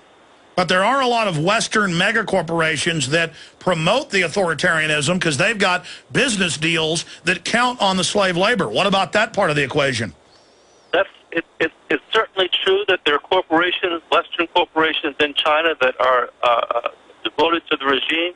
It's also true that this year, for the first time, the American Chamber of Commerce pulled back from its support for doing business in China. American business and Western businesses have been badly burned inside China. They have not been willing to admit it. And now people are finally starting to take a little bit more sober look at what it means to do business with China. Sure. I've been asking a lot of the questions here, but you really are, from doing my research, a deep expert on what's happening with China. In the rest of this segment, the next, you've got the floor on other points you think are really important, and the persecution of Falun Gong, who they are for folks that don't know. Great. Thank you. Okay, so we're still live. I'm sorry. I thought we were going to... No. You've got the floor. Break it down for us as we go to break here. Okay, right. The persecution of Falun Gong is a story that our paper has covered because it's the most important story, we think, in China today, we think in the world today. 100 million people were practicing Falun Gong, which is a peaceful spiritual practice, in China in 1999. And this scared the Chinese Communist Party. And because it scared the Chinese Communist Party to have 100 million people independently doing a meditation practice, spiritual practice, they decided to eradicate Falun Gong, in the words of Jiang Zemin. And they have used the most extreme and violent means, the most extreme forms of torture and brainwashing that can be imagined to attempt to eliminate the practice of Falun Gong in China. But what has happened is, for the first time in the history of the Chinese Communist Party, a group has successfully resisted the attempt to eliminate them. And this is a huge story in terms of the dynamics inside China, that you now have tens of millions of people who are conducting a campaign of civil disobedience to oppose the rule of the Chinese Communist Party. And this is something which readers of our newspaper and our website know about, and we think that media around the world should be paying close attention to this. It's an amazing development. Well, I agree with you. Briefly, do you think it would have gone better for the Communist Party China to have let Falun Gong operate? Has it caused a bigger backlash by them trying to crush it? I think if the Chinese Communist Party had allowed Falun Gong to continue peacefully cultivating, peacefully practicing Falun Gong, that China would be a different place today. All right, stay there. Back in 1 minute. I want to continue down that line and where you see China ending. We're now into hour number 3. Got a lot of economic news and other important information coming up in the rest of the hour. But we're finishing up with Stephen Gregory, theepochtimes.com. Links up at Infowars.com and PrisonPlanet.com to some of their latest stories. How do you see it ending in China for the Communist Party? I mean, I see a lot of Western leaders getting foreign passports and buying property. And we see corruption as systemic all over the world, but nowhere more thoroughbred than what we see with the Communist Party China. So how do you see it ending over there? And finishing up your point about, you were saying if they wouldn't have crushed the Falun Gong, that we'd have a different China today. Well, maybe that's their view. They don't want it to become free. They want it to be authoritarian. That's certainly true. The CCP's prime motivation is to keep themselves in power. And so, yes, they don't want a different China, and that's the reason for the persecution of Falun Gong in the first place, that to see a large group of people that were independent, spiritually independent in their thoughts from the CCP, this is what the CCP could not tolerate and could not allow to go forward. They are looking to assure their rule, and that means they're looking for ways to control the thoughts of the Chinese at every turn. And in terms of what I see happening, I'm not a prophet, but I believe the CCP is heading to its end. It's going to be falling apart, and I think that what the West needs to do is to take stock of what its own principles are, what its own values are, and to return to those and insist on conducting business on the basis of the West principles involving human rights. And if they do this, the United States will be true to itself. It will recover its honor and its dealings with China, and it'll have the greatest impact on events in China. I believe it impacts in a positive way. I want to go back in closing, boiling it down. Why would they do something as brazen and naked and arrogant as play a song known to be dealing with the celebration of defeating U.S. troops on the Korean Peninsula and calling them jackals? Why would they do something that incredibly arrogant? Why would they celebrate something? Even if the Communist Party China wants to defeat and basically, make the U.S. impotent, why would they run their flag up so arrogantly? I think that they are sending a signal to their own people that the tide has turned, that there has been, China has had a very difficult history in the modern world. It suffered occupation by foreign powers earlier in the 20th century, and it suffered many humiliations. And the Chinese people have felt that intensely, and the Chinese Communist Party has throughout its history played on that.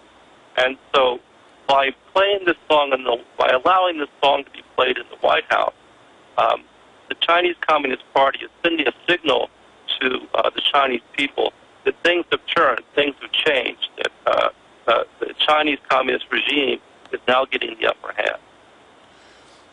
Which they see as bolstering themselves domestically at a time when resistance to their tyranny is rising. Exactly. That the appeal to patriotism and the appeal to nationalism is one of the strongest cards that the Chinese Communist Party has had to play. And by not rebuking it and by not having the government speak out against it here, is that not aiding and abetting this? I think the United States government would do well to acknowledge what happened and to register a complaint. I think that speaking silent, staying silent, I think the wrong course. Yeah, the wrong message. Stephen Gregory, editor of theepochtimes.com. Folks need to go and subscribe there. In fact, stay there. I want to come back and briefly talk about how folks subscribe. There was one final point I wanted to hit with Stephen Gregory, the epochtimes.com online and physical newspaper, and that is how do folks subscribe and get hard copies? Because when I'm around the world or here in the U.S., I see it everywhere for years, many years, at least a decade, and pick it up and read it and go through it. Very pro-liberty. They report on the Bilderberg Group here domestically. A lot of things that other mainstream newspapers won't do. I wanted to do that, but before we plug how folks can get involved with you guys and read it online or get the hard copy, you have another article up at the Epoch Times. Photos show that Chairman Hu's welcomers were paid. Spend a minute or two on that, Mr. Gregory, and then let's tell folks how to subscribe to the Epoch Times. Sure. One of the things that people in the West don't understand about the CCP is how hard they work to try and control civil society inside the United States. Most Chinese community groups and the Chinese Student and Scholar Associations, which all Chinese students studying in the United States belong to, are heavily influenced or controlled by the Chinese Communist Party. These are called front groups. And so when Hu Jintao visited Washington, D.C., the embassy mobilized these front groups, in particular the students, and paid them to come welcome Hu. This welcome has at least two purposes, and one is to push aside those who come to protest Hu Jintao. The welcome groups know in advance that Hu is coming, and so they're able to apply for permits before those who might protest him, and they can get the best spot. And so the spot directly opposite the Blair House, for instance, would be occupied by the Chinese students who've been paid to come and welcome Hu Jintao. And, of course, the other purpose is to give American media and the American public and American leaders perception that the people of China are very strongly pro-Chinese Communist Party and very strongly pro-Hu Jintao. But the reality is that while these students may have strong patriotic feelings for China, they're paid to be there, and we can't take at face value, Sure, this is perception management. How do folks get hard copies of your newspaper? If they go to our website, which is www.theepochtimes.com, www.theepochtimes.com, epoch.com.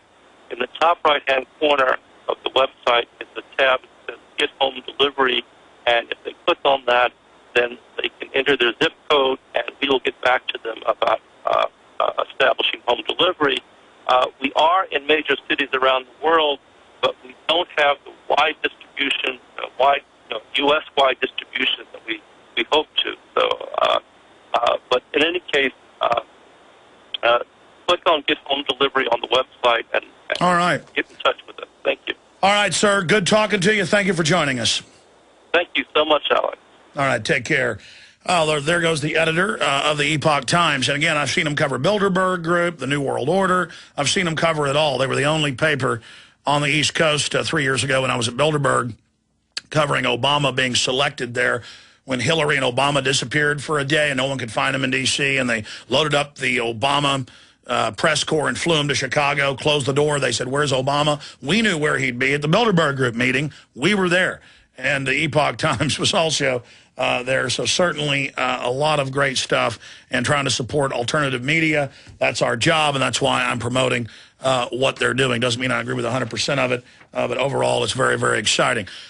Okay, I got a bunch of news I want to cover right now, but then I want to open the phones up on the China situation, on what's happening with the economy, on any of the issues, the State of the Union. We'll be covering it more, obviously, tomorrow. Ahead of his speech tomorrow night, Obama has said that he's going to call for more job creation. Oh, like he did in the last State of the Union, when everything he does is there to shut down jobs for a, quote, post-industrial world that the environmentalist, land grabbers, and eugenicists have been calling for. They want to bring us to heel, destroy our society, and rebuild it in their collectivist corporate image. He's also going to call for stopping the rhetoric, coming together, and basically shutting our mouths and unifying in and around big government. And that criticizing government and being angry about the police state, why that caused the congresswoman to be shot. And he's reportedly may even call for gun control tomorrow. So we will, of course, be covering that in detail and in the aftermath of it here. One other issue, we had Congressman Ron Paul on for a very powerful half-hour interview on Friday where he talked about possibly running for president and that he's still, gauging it. And there's also polls showing that he would probably win a run for Senate, replacing Kay Bailey Hutchinson here in Texas. Either way up, it's a step up with our representatives, people that really care about the Republic in Congress. But we've offered a lot of different T-shirts over the years that are about spreading the word, and also when you purchase them, it supports our broadcast. We can support other alternative media. It really is a launch pad or a platform. But we've launched several new T-shirts, and they're up at Infowars.com on the online video bookstore T-shirt, apparel shopping cart. And the new one is a Draft Ron Paul 2012. And obviously, if he's going to run, he's going to announce in the next 6 months or so. So this will be a limited edition T-shirt, and we'll actually give you a blown-up screenshot of it. It's a very, very handsome T-shirt. We have them in black and I believe also in red, and it says 2012, Draft Ron Paul 2012, Freedom, Liberty, Freedom. And it looks extremely presidential, and it is a great way to get that ball rolling and to also start lobbying our representative to run for president. And, of course, I lobbied him here on air. I lobbied him before he ran in 2008. I lobbied his son, Rand Paul, now in the U.S. Senate, on and off air. And we just really appreciate him. We need to get behind him. And I believe the sooner he announces, the better. So those T-shirts are available only for a limited time. And that way you get the word out about Ron Paul running in 2012. And you also support this operation that overall, of course, is firmly behind Ron Paul in the upcoming educational campaigns through Campaign for Liberty and other systems to expose the globalist. So if you want that T-shirt, it'll probably just be available a few months. But obviously once he announces, or if he doesn't announce, then we'll withdraw the shirt. So, in fact, I'll just put a date on it right now. We're going to only sell these into 6 months from this date. And so 6 months from today, in the middle of the summer, we will no longer be offering Draft Ron Paul 2012 T-shirts that Janae Meadows, our great graphics lady, put together. Also, Phil is going to put together a V for Victory T-shirt that's also going to be available for a limited time. And again, your purchase of the T-shirts also supports this broadcast and what we do here. But again, available at Infowars.com or by calling toll-free 888-253-3139, 888-253-3139. I've seen a lot of great grassroots Ron Paul T-shirts. And I know Ron Paul's always supported that. The grassroots, is the most powerful tool out there. I think this is the most handsome, best-looking, most graphically pleasing, most presidential shirt that I have seen so far. So draft Ron Paul 2012, and it is available right now at Infowars.com or by calling toll-free 888-253-3139, 888-253-3139. Now, and perhaps you guys can go to our Facebook photos page. We can show some people watching on TV some of this. I just noticed over the weekend a huge grassroots posting of first 20, 30, 40, 50. Now it's got to be well over 100. Amazing V for Victory graphics. And a listener made one that shows the V as a pyramid going into the ground, anti-New World Order. It's got the short message. We are all in danger. A police state control grid is being established in the United States.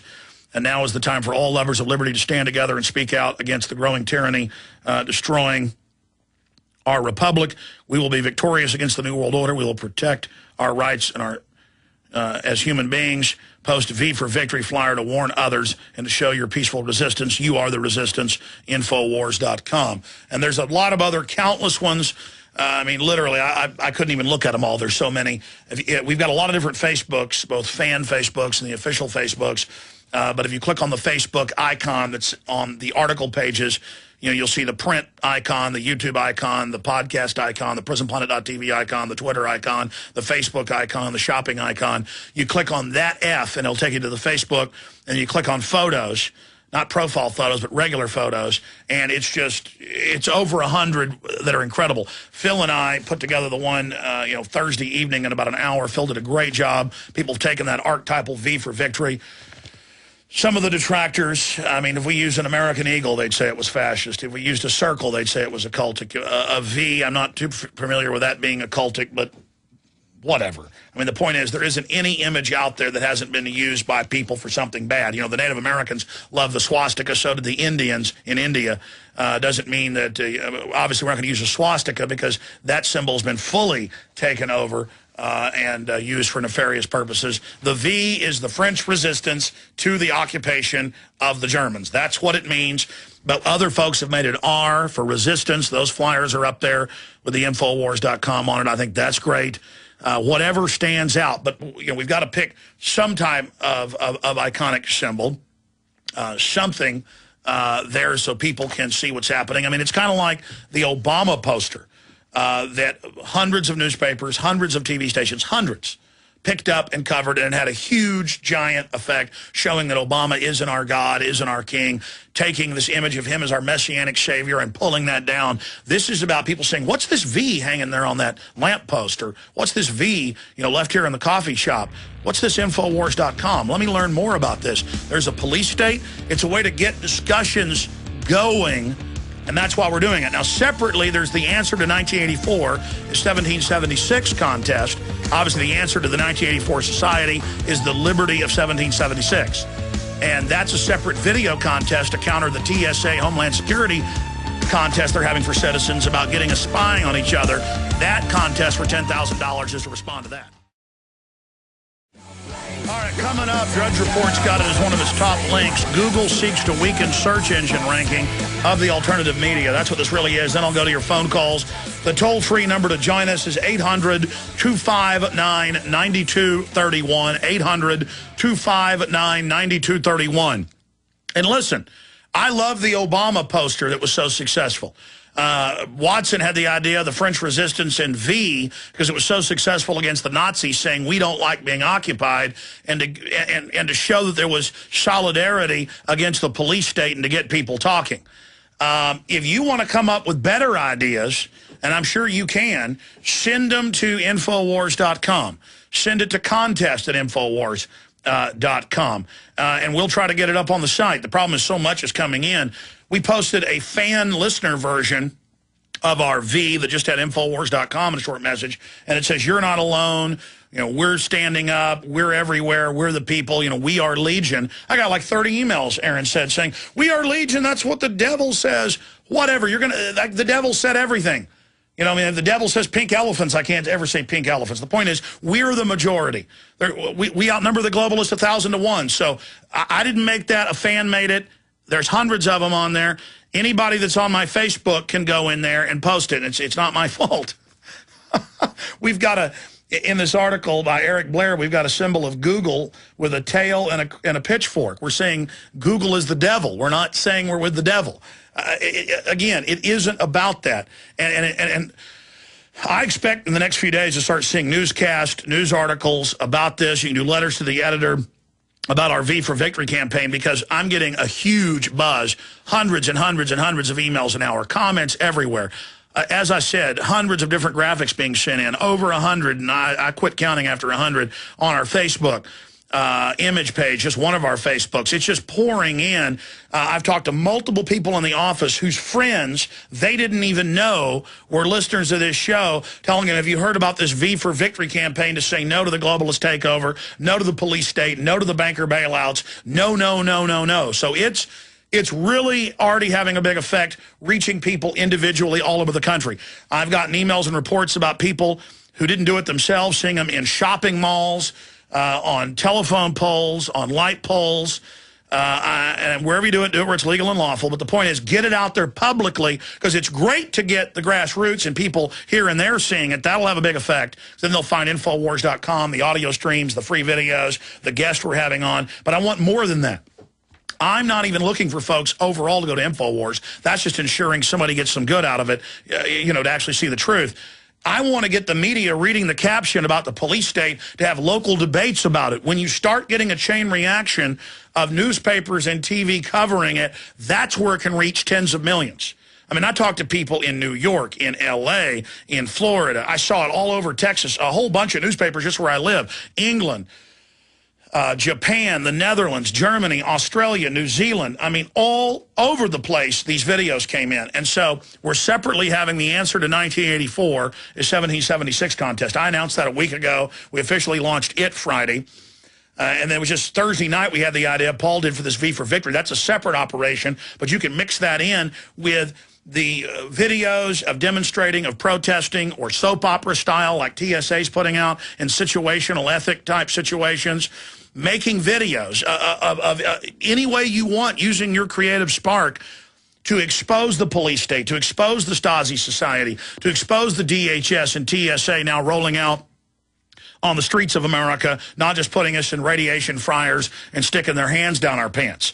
That's the point, is to get people to practice their liberty muscles, to exert themselves. Resistance is victory, because like lifting weights, when you lift weights, your muscles get bigger. The resistance, well, when you go to city council and speak out, when you call into talk radio, when you start a website or your own radio show, when you make a film, when you make a flyer, when you hang a flyer up, when you talk to your neighbors, it has an effect. And I meant to do a special video about this last night and got too busy after the show, and I meant to then do an audio blog and never did it. And it's a whole story I want to tell, because it ties into so many layers of what's happening in our society.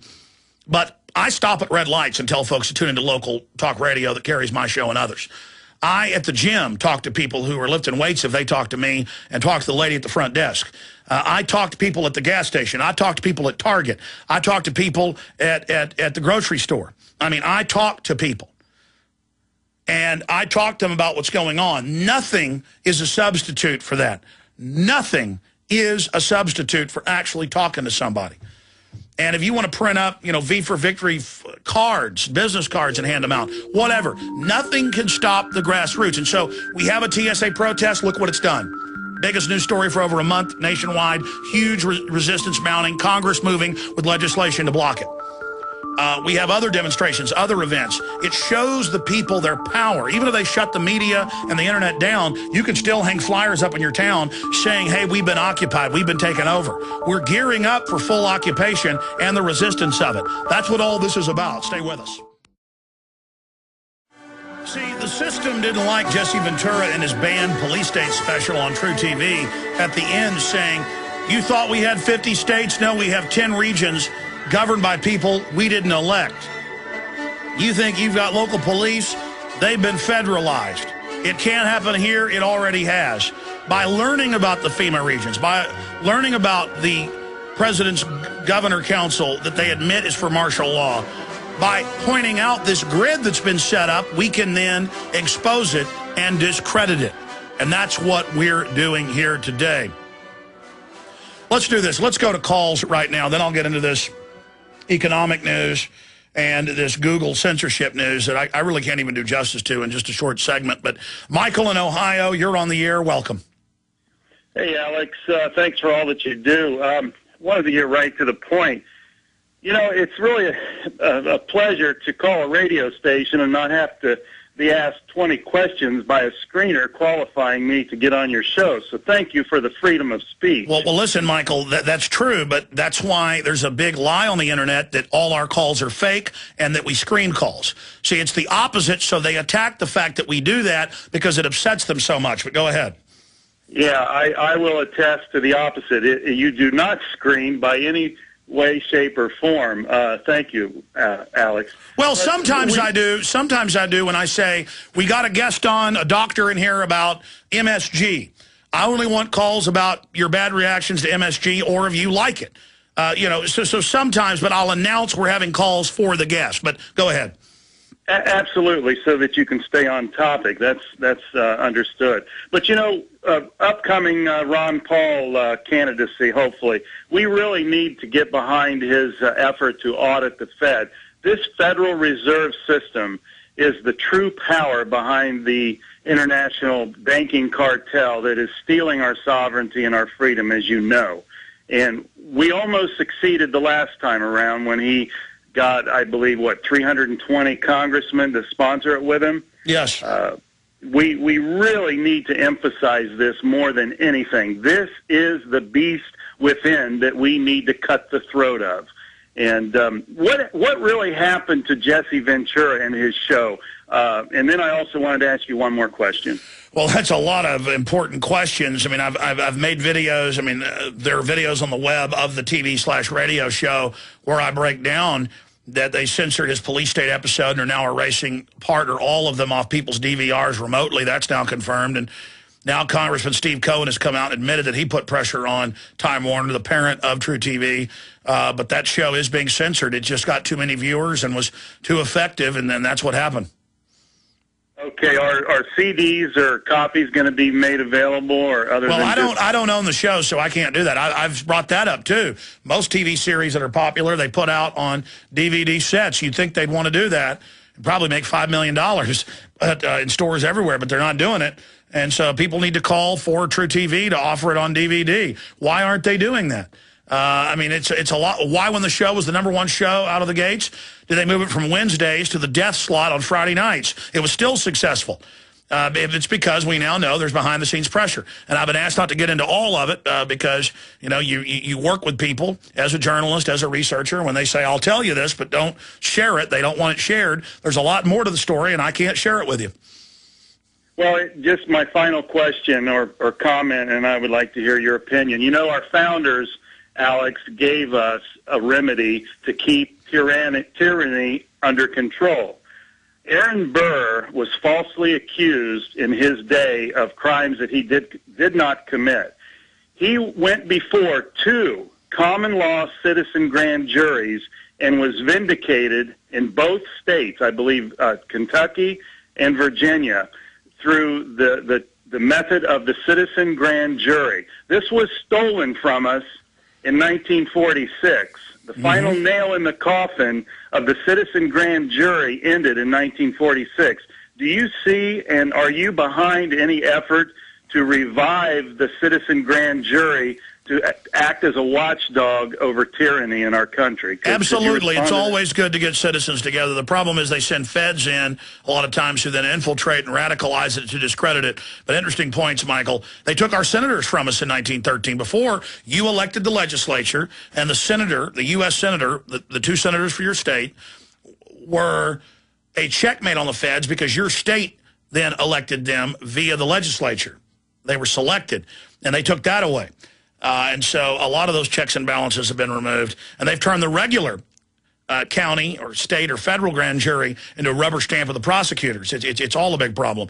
That's why we've had Red Beckman, the father of the fully informed jury movement, on many, many times.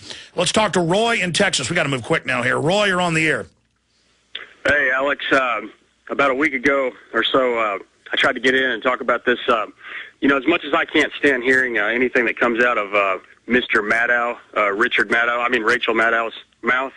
That's that guy on MSNBC, right? Yeah, I know him. Yeah, that vicious creature. When she attacked you and Ron Paul and others on the Second Amendment regarding the Tucson shooting, you know, I wish you would have played the rest of that clip, because she actually went on to say something to the effect that people like you or Ron Paul or anyone who believes the Second Amendment was established to protect us from governmental tyranny, that anyone who believes this actually wants to go to war with the U.S. military. Yeah, I mean, and I couldn't believe. Well, sir, we did post the whole 10-minute clip. The issue here is we can play short clips of stuff and analyze it. It's fair use, but I can't just sit here and play 10-minute clips of newscast on my syndicated, commercial radio show. So there's rules, along those lines. So I can play a minute or so. But I did say the full clip is up on the site if folks want to see the rest of it. We did write an article about Mr. Maddow and MSNBC and what they did. But that's what Glenn Beck said 3 years ago. He said these Ron Paul supporters want to go to war with the government. They want to bomb things with a money bomb. We need to use the Army against them. That's why I was so freaked out by Beck, but now he's backed off of that, so good for him. But yeah, no, we did post the whole clip of Mr. Richard Maddow, Rachel Maddow on that show. I like the fact that Mr. Maddow is really catching on the internet. I've seen it everywhere. Without even looking, I just see Mr. Maddow everywhere. That's pretty funny. But we should really focus on her with the facts, not with jokes. I mean, it's not her fault. She looks like a, NFL football player. But yes, she did say that. And so they're claiming we're seditious, and it's one step towards arrest us. And she played Congressman Brown, Paul, myself. That's why I brought it up to Ron Paul on Friday. She says we're dangerous, we're bad, we need to be dealt with. We are the people, we are the government. Read the Declaration of Independence. It says that when the government starts setting up a police state, in fact, we pull up the Declaration of Independence, it is our right, it is our duty, because it's the line right above it, in fine old English, talks about, the fact that they're setting up and designing this control grid to by design to destroy our rights. It's our right, our duty to throw it off. I mean, this is our country, and we're trying to take things peacefully back through the states and through Congress, and I think we've got a good chance of doing it. They're going to try to foment violence, and they're trying to say free speech is fomenting violence, and it's causing it, and so now free speech is bad as those guns, they're saying. So you can really see the tyrants they are, but look at Cass Sunstein. The regulations are, he openly says, arrest people that don't believe in man-made global warming. These people are tyrants. These are little baby Stalins, and we've got to stand up and use our speech against them. I'm the last person to want violence, and we're using every recourse we have, but we're pointing out our Second Amendment is there as a check and balance against government force. And notice the government's massing all this paramilitary force, as Ron Paul said Friday, against us, using Homeland Security against libertarians and conservatives and anti-war people, the whole spectrum, the ACLU, and the point is, well, they are the ones openly preparing for violence with us and then claiming that we deserve it. I appreciate your call. It goes on that whenever any form of government becomes destructive of these ends, it is the right of the people to alter or to abolish it and to institute new government, laying its foundation on such principles and organizing its powers in such a way. And there's another part in there where it says it's not just our right, it's our duty. Continuing, that to secure these rights, governments are instituted among men, deriving their just powers from the consent of the governed. See, it's we the people. And going back up above it, we hold these truths to be self-evident, that all men are created equal, that they are endowed by their Creator with certain inalienable rights. That means no government can take them. That among these are life, liberty, and the pursuit of happiness. I can't find the part where it talks about how they're... Oh, there it is. But when a long train of abuses and usurpation pursuing invariably the same object evinces a design to reduce them under absolute despotism, it is their right, it is their duty to throw off such government and to provide new guards for their future security. Such has been the patient suffering of these colonies, and such is now the necessity which constrains them to alter their former system of government. The history of the present king of Great Britain is a history of repeated injuries and usurpations, all having in direct object the establishment of an absolute tyranny over these states. To provide this, let facts be submitted to a candid world. So this is really our Declaration of Independence. Maybe we should launch another flyer campaign about a new Declaration of Independence and then say, see the original, you know, so people understand. A Declaration of Independence against occupation, against the construction of this absolute tyranny. I mean, who can deny all the ancient forms of classic tyranny are being set up and pumped full of steroids and given fertilizer? I mean, there's no doubt in any historical yardstick, this is hardcore tyranny. They're openly attacking our speech now, not just our arms. They're trying to bar our right of passage to travel. We're going into an internal checkpoint system. Let's go ahead now and talk to Peter in Washington. Peter, you're on the air. Hello, Alex. I liked much of what you had, but I do not like your V campaign, and I'd like to say a few words about it. I will try to go fast. And yes, thank you for hearing me. First of all, I'll address your main issue, which is the French resistance. That resistance was not unambiguously good. Increasingly, as it proceeded, it was under communist control. Oh, God. And after the end of the war, there was a terrorist campaign. It issued, well, where a lot of people, I think 100,000 were killed, many of them not even fans of Vichy France or the retreating German. Let me just get this from you. Do you think that Hitler was the good guy in World War II? No. I have the book that I want you to look at. It's still available on the... Hold on, your Skype or whatever is breaking up. Say that again? I don't have that. It's called France, the Tragic Years, 1939 to 1947, and I will quote from it just briefly. If one did not admit a special brand of patriotism consisting of allegiance to de Gaulle and at least tolerance of communism, then one was dubbed an anti-patriot and handed over, as it were, to the hangman. Now, I'll briefly go to also the occult thing. Of course, the France was where much of that was concentrated, as you know, from the 18th century. The British came up with the V. It just meant victory, V for victory. Listen, I'm going to put you on hold for just a minute and then comment. Which caller was this I was talking to, John? This is Peter in Washington. The show is almost out of time, and I do want to go to people's calls. Look, I could use any symbol in the world, and people, rather than take action and get the word out, are going to say they have a problem with it. If I used an eagle, you'd say the Germans used it. If I use an Easter bunny, I mean, I don't know what I'm supposed to use here. Obviously, we're saying the V is for victory against tyranny. It's an easy-to-remember symbol. I'm sure nothing in this world is perfect. In fact, I want to challenge people. Send it to contest@Infowars.com. That's a good one for us to be checking. Your idea for a thing. And I guarantee you, anything you make, people aren't going to like. But up on my Facebook, you can post whatever you want. People come up with all sorts of other ideas. Look, okay, let me put it this way. You come up with some kind of flyer to wake people up about the occupation of foreign banks and the world government that's coming in and the police state and the attack on free speech. And post the thing. Start an organization. Get the media talking. But we got to pick one symbol predominantly like the Obama Joker. I was told the Joker is a cult. He's a devil. You're promoting a devil. People didn't like that Joker thing. I don't care. Most people do, and they get it, and they understand it, okay? So I can sit here all day and get into the intricacies of the French and de Gaulle. And de Gaulle, by the way, kicked NATO out. I'm not some de Gaullian Francophile, okay? My last name's Jones. It isn't about this obsession with the French and the British fighting with each other. It's about the V campaign. And, of course, that's what we'll do, because we want bondage. We'll debate the V all day instead of some way to get out there and reach out to people. some way to get people talking.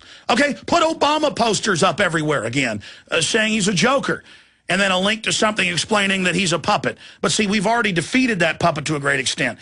Now we're moving forward against the overall DHS occupation. If you don't like the V, great. We have the answer to 1984 is 1776 campaign. And, of course, COINTELPRO are all over the Internet saying the Founding Fathers were bad. Don't have 1776. They were slave owners. I mean, it never ends. It's not that they were perfect. It's that it was standing up against an oppressive empire.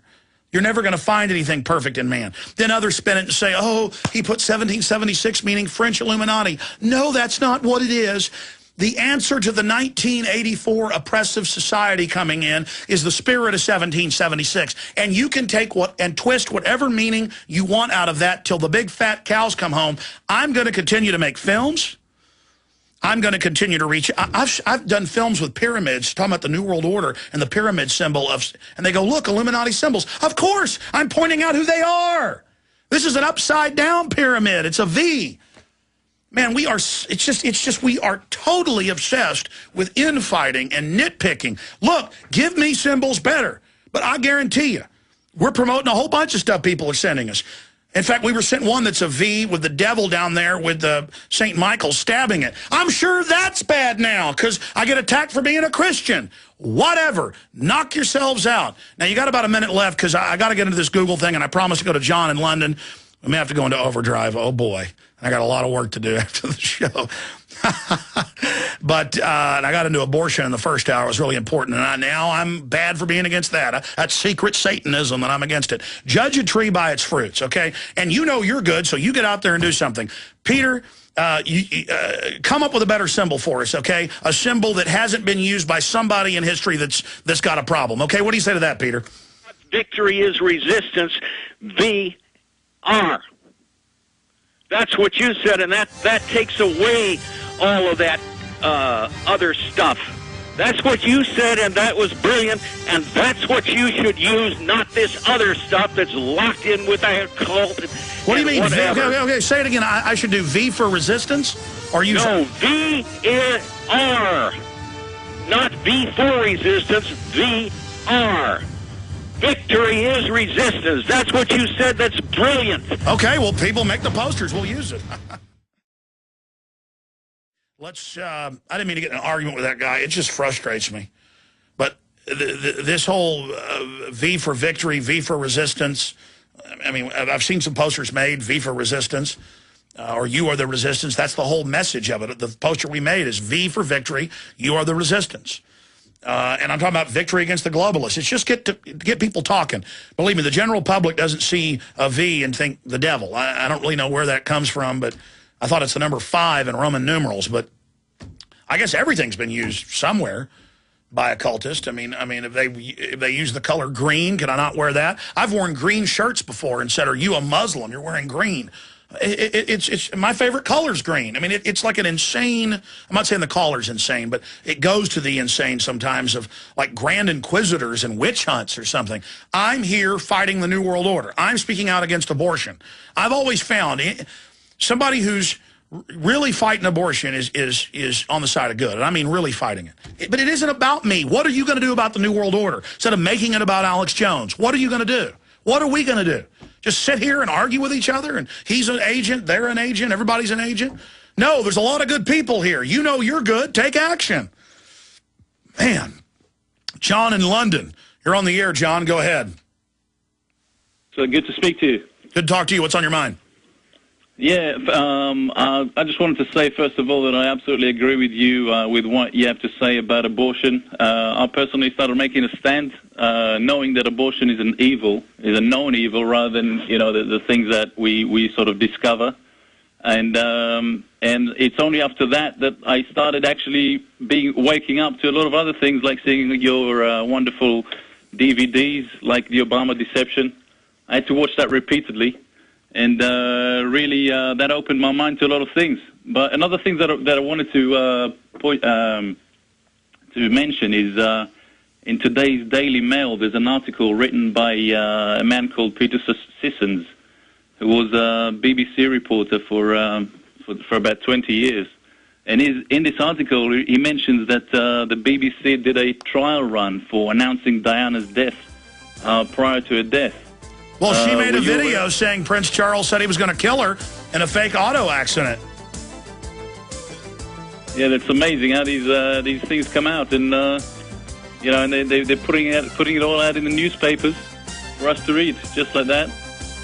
And yeah, we've got an evil government going on here. Awesome to hear from you, John. We'll come right back in 1 minute. I want to jam in a few final calls in this segment because so much key stuff's coming up in the retransmission. But if you go to my Facebook account that's linked on Infowars.com, you can see all the other flyers people are making. If you don't like the V and that letter really scares you, then you can, there's resistance. Join the resistance with a big R. Oh, but it says we are Legion, the fan man, and they'll think that's the devil. Actually, you can't use that. Can't use anything. But I didn't make it, so I'm not ooga-boogieing you.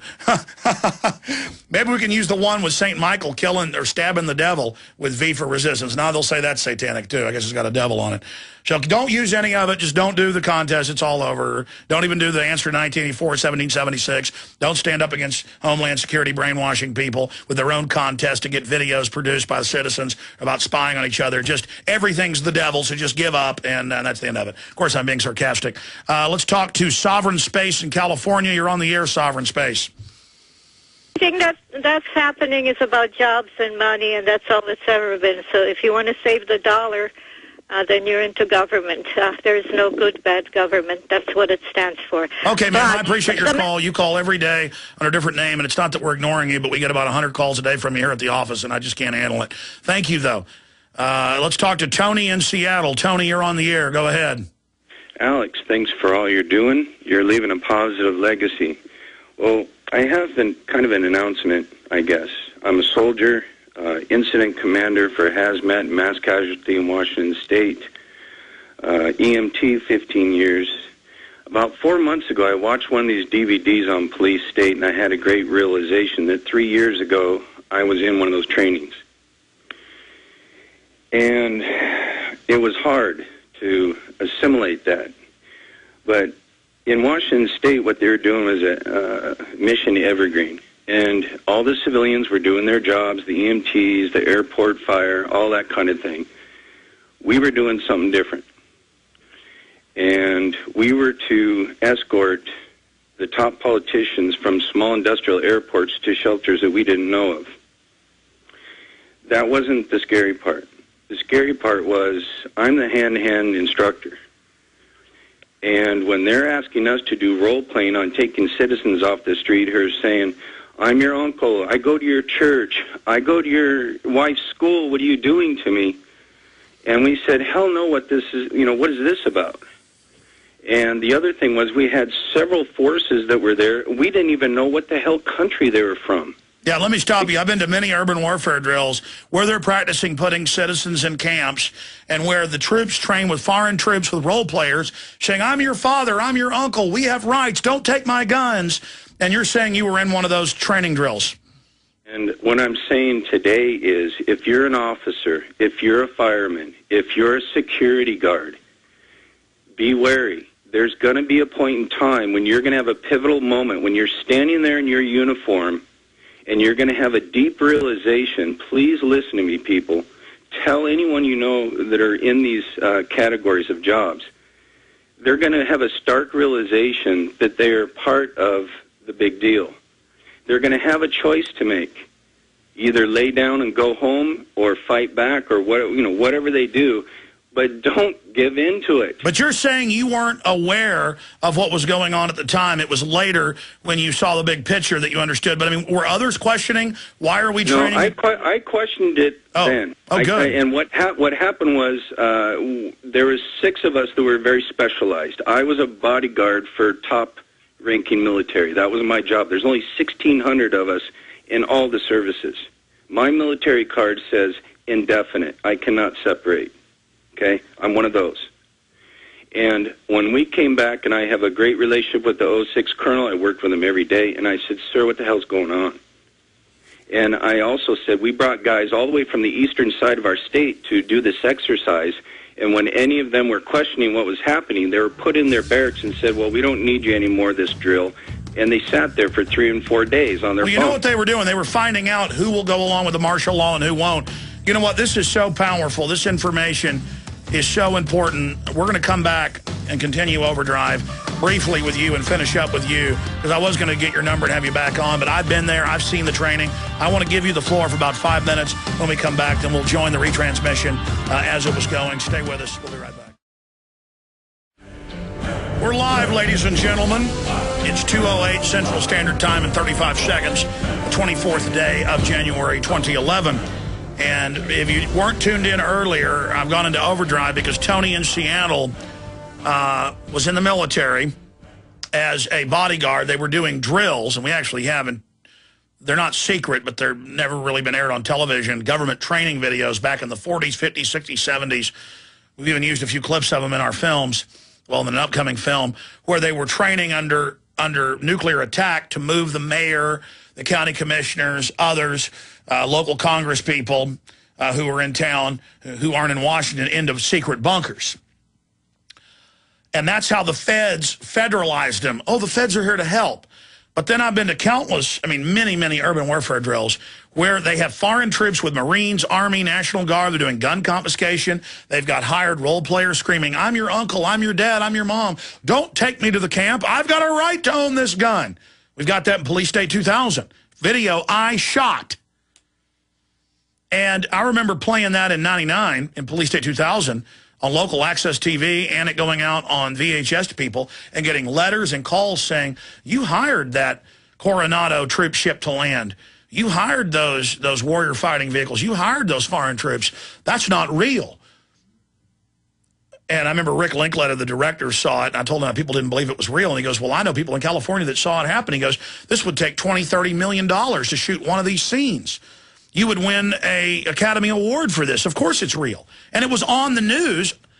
CNN said, oh, they're training for Macedonia.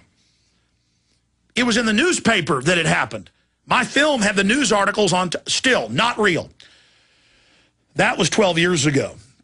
Back when people were not acclimated by the media to accept troops on the streets and checkpoints and TSA. And so, yes, going back for over 15 years, they've been training the military to take your guns, to go door to door, to take you to FEMA camps.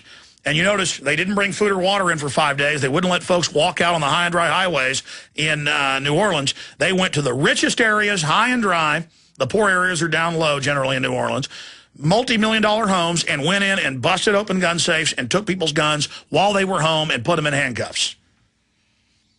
This was to see if the military and police would do this. Now, you heard Tony, and I know his story's true because I'm even aware of Operation Evergreen. I'm aware of the drills they've run, NLE-09, all of them. And I've already been to drills like this. This stuff's all public now. Years ago, it was very secretive, and they'd lie to the local media for what it was for. But the number one thing it's there for is to find troops that'll do it. Those that don't, they can find them to barracks. Just as he said, they get sent off to Iraq. They get the big list of injections to be given as guinea pigs. They get DU duty to take care of, to clean the DU weapons, the firearms and cannons and guns that have been used, the howitzers that have been firing DU. Literally. You get sent overseas to die and to get an early death from cancer. Those that say yes get promoted up the chain, then get brought into InfraGard over local civilian spy forces. Just in the last 2 months, my father, who's a dentist, was approached by Homeland Security, not even knowing that he was my dad. One of his patients approached him and said, we want you to spy on people. He said, he didn't say anything. He said, think I ought to get involved? I said, no, don't do that. Don't get involved to find out what's going on. We already know. Don't get involved. Then he was telling Dr. King about it in the break room, and Dr. King went, yeah, they came to my house, separate people, a week ago. So just in my life, they're getting all the professionals to spy. You see the TSA ads going out, the TV news pieces, spy on your neighbors, nothing's safe, you can only trust Homeland Security. It's about more mistrust in each other and then only trusting our loving government who's busy robbing us blind. We know this is a classical takeover program happening, and now it's coming to a head. So, Tony, I want you to start over from the beginning. You've got the floor here for a few minutes. where the drill was, what was happening, all the details you just covered, and then more. Break down your concern, how they could find folks that knew it was wrong. Break it down for us. Okay. Well, first, the thing that we have to understand is there's a National Guard, okay, and many states have what's called a state guard. And Washington State, through Gary Locke, some, 10 years ago or whenever, reinstigated the state guard. The guys used to be old retirees just watching the museum. So they outfitted us. I was one of the people that are supposed to bring it up to strength, do the hand-to-hand, all the rifle, all the stuff that we have to do to get guys. When we're hiring civilians, because this is a volunteer, you're still liable for UCMJ military law. You still get rank. And if you were prior service or currently serving, you can gain rank within. So they're now federalizing the state guards, which we've confirmed. They have state guards from Alabama to Texas at local high school football games searching 3-year-olds with their Hello Kitty purses. We actually have photos of that in my police state film that we made in 2005, 911, Rise of the Police State. So, yes, I can confirm that as well. So they have regular Army, like my cousin, who they bring in to train the National Guard and the State Guard for martial law. Right. But please continue. And, one of the things about them that we have to understand is some of the guys you're looking at in uniform are an accountant, never did basic, or a gas station worker or something. And I don't have anything against that. I like people, serving for the good. But we're getting right back into that thing of, do you want some guy who's always wanted to pull a trigger or beat someone over the head who doesn't really have any military training or... He's not fighting real enemies. He's been trained to fight his new enemy, the American people. Let's get back to this drill, shepherding the politicians out. And that's very important. So what they were doing was all the civilian workers, whether it be EMT, a doctor, hospital facility, or whatever, were doing moulage scenarios like there's a plane down, there's a fire over here, there's an outbreak of something there. Meanwhile, us and our little group were going back and forth, hand-carrying special people of status to bunkers that we didn't even know about.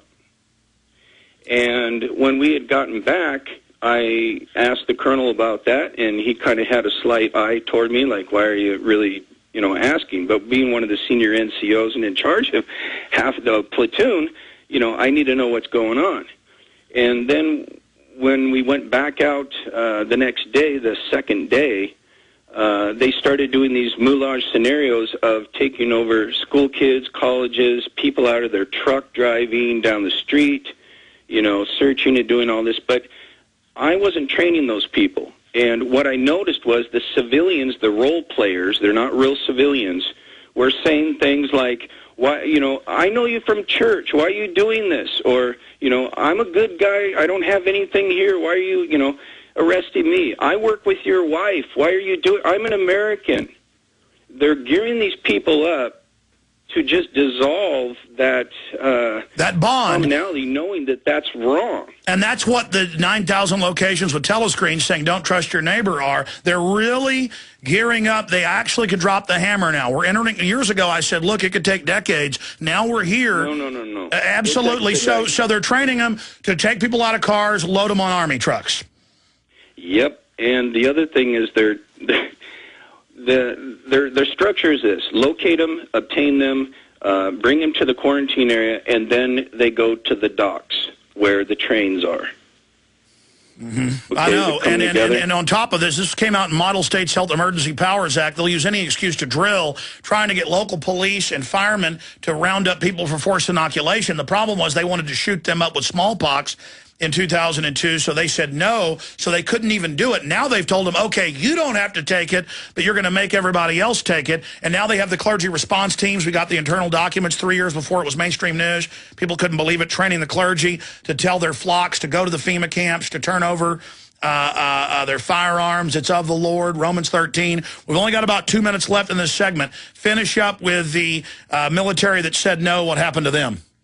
And we're talking about very gifted soldiers here. The backbone of this unit, probably 8 of us, 4 from the other side of the state and 4 of us from here. You're training the local civilian goon squad. Right. And so we went to the logistics area, you know, with all the big screens, the big thing you see on TV. And we went in to talk to the bird colonel who's exercising this mission and said, you know, what is going on? What are we doing? And we were literally told to stand by and go to the barracks, and they'll have a mission for us shortly, which they never had anything after that. We went to the colonel after that, who I work personally for, and watch him, bodyguard him. I understand. What happened? Tell us. They took my ID away and said, you're not in the Washington State Guard anymore. Thank you for your service. Yep.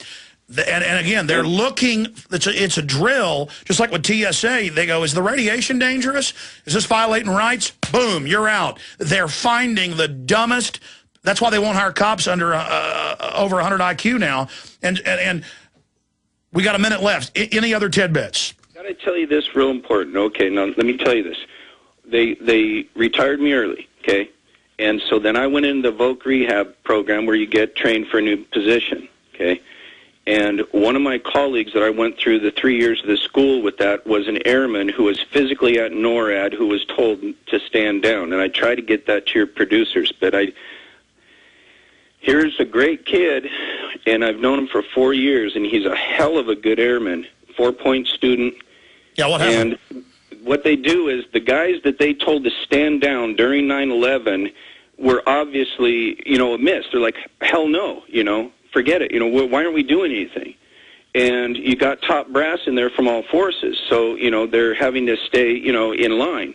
And as soon as that event was over, within days, they basically gave anybody that gave a little inkling of decisiveness about that, and they exited these airmen and soldiers out on mental anxieties to be retrained. Oh, yeah, they always did. That happened in World War II. If you complained about faulty parts in your plane, you were given a Section 8 mental illness situation. We're going to get your name and number. I'd like to talk to you again. You ought to write an article for us under a pen name, and we'd publish it at Infowars.com. Visit Infowars.com and PrisonPlanet.com. When you're on the site, you can also tune in 24 hours a day to my daily radio broadcast. There's also a free iPhone app to listen to the syndicated radio show when and where you want.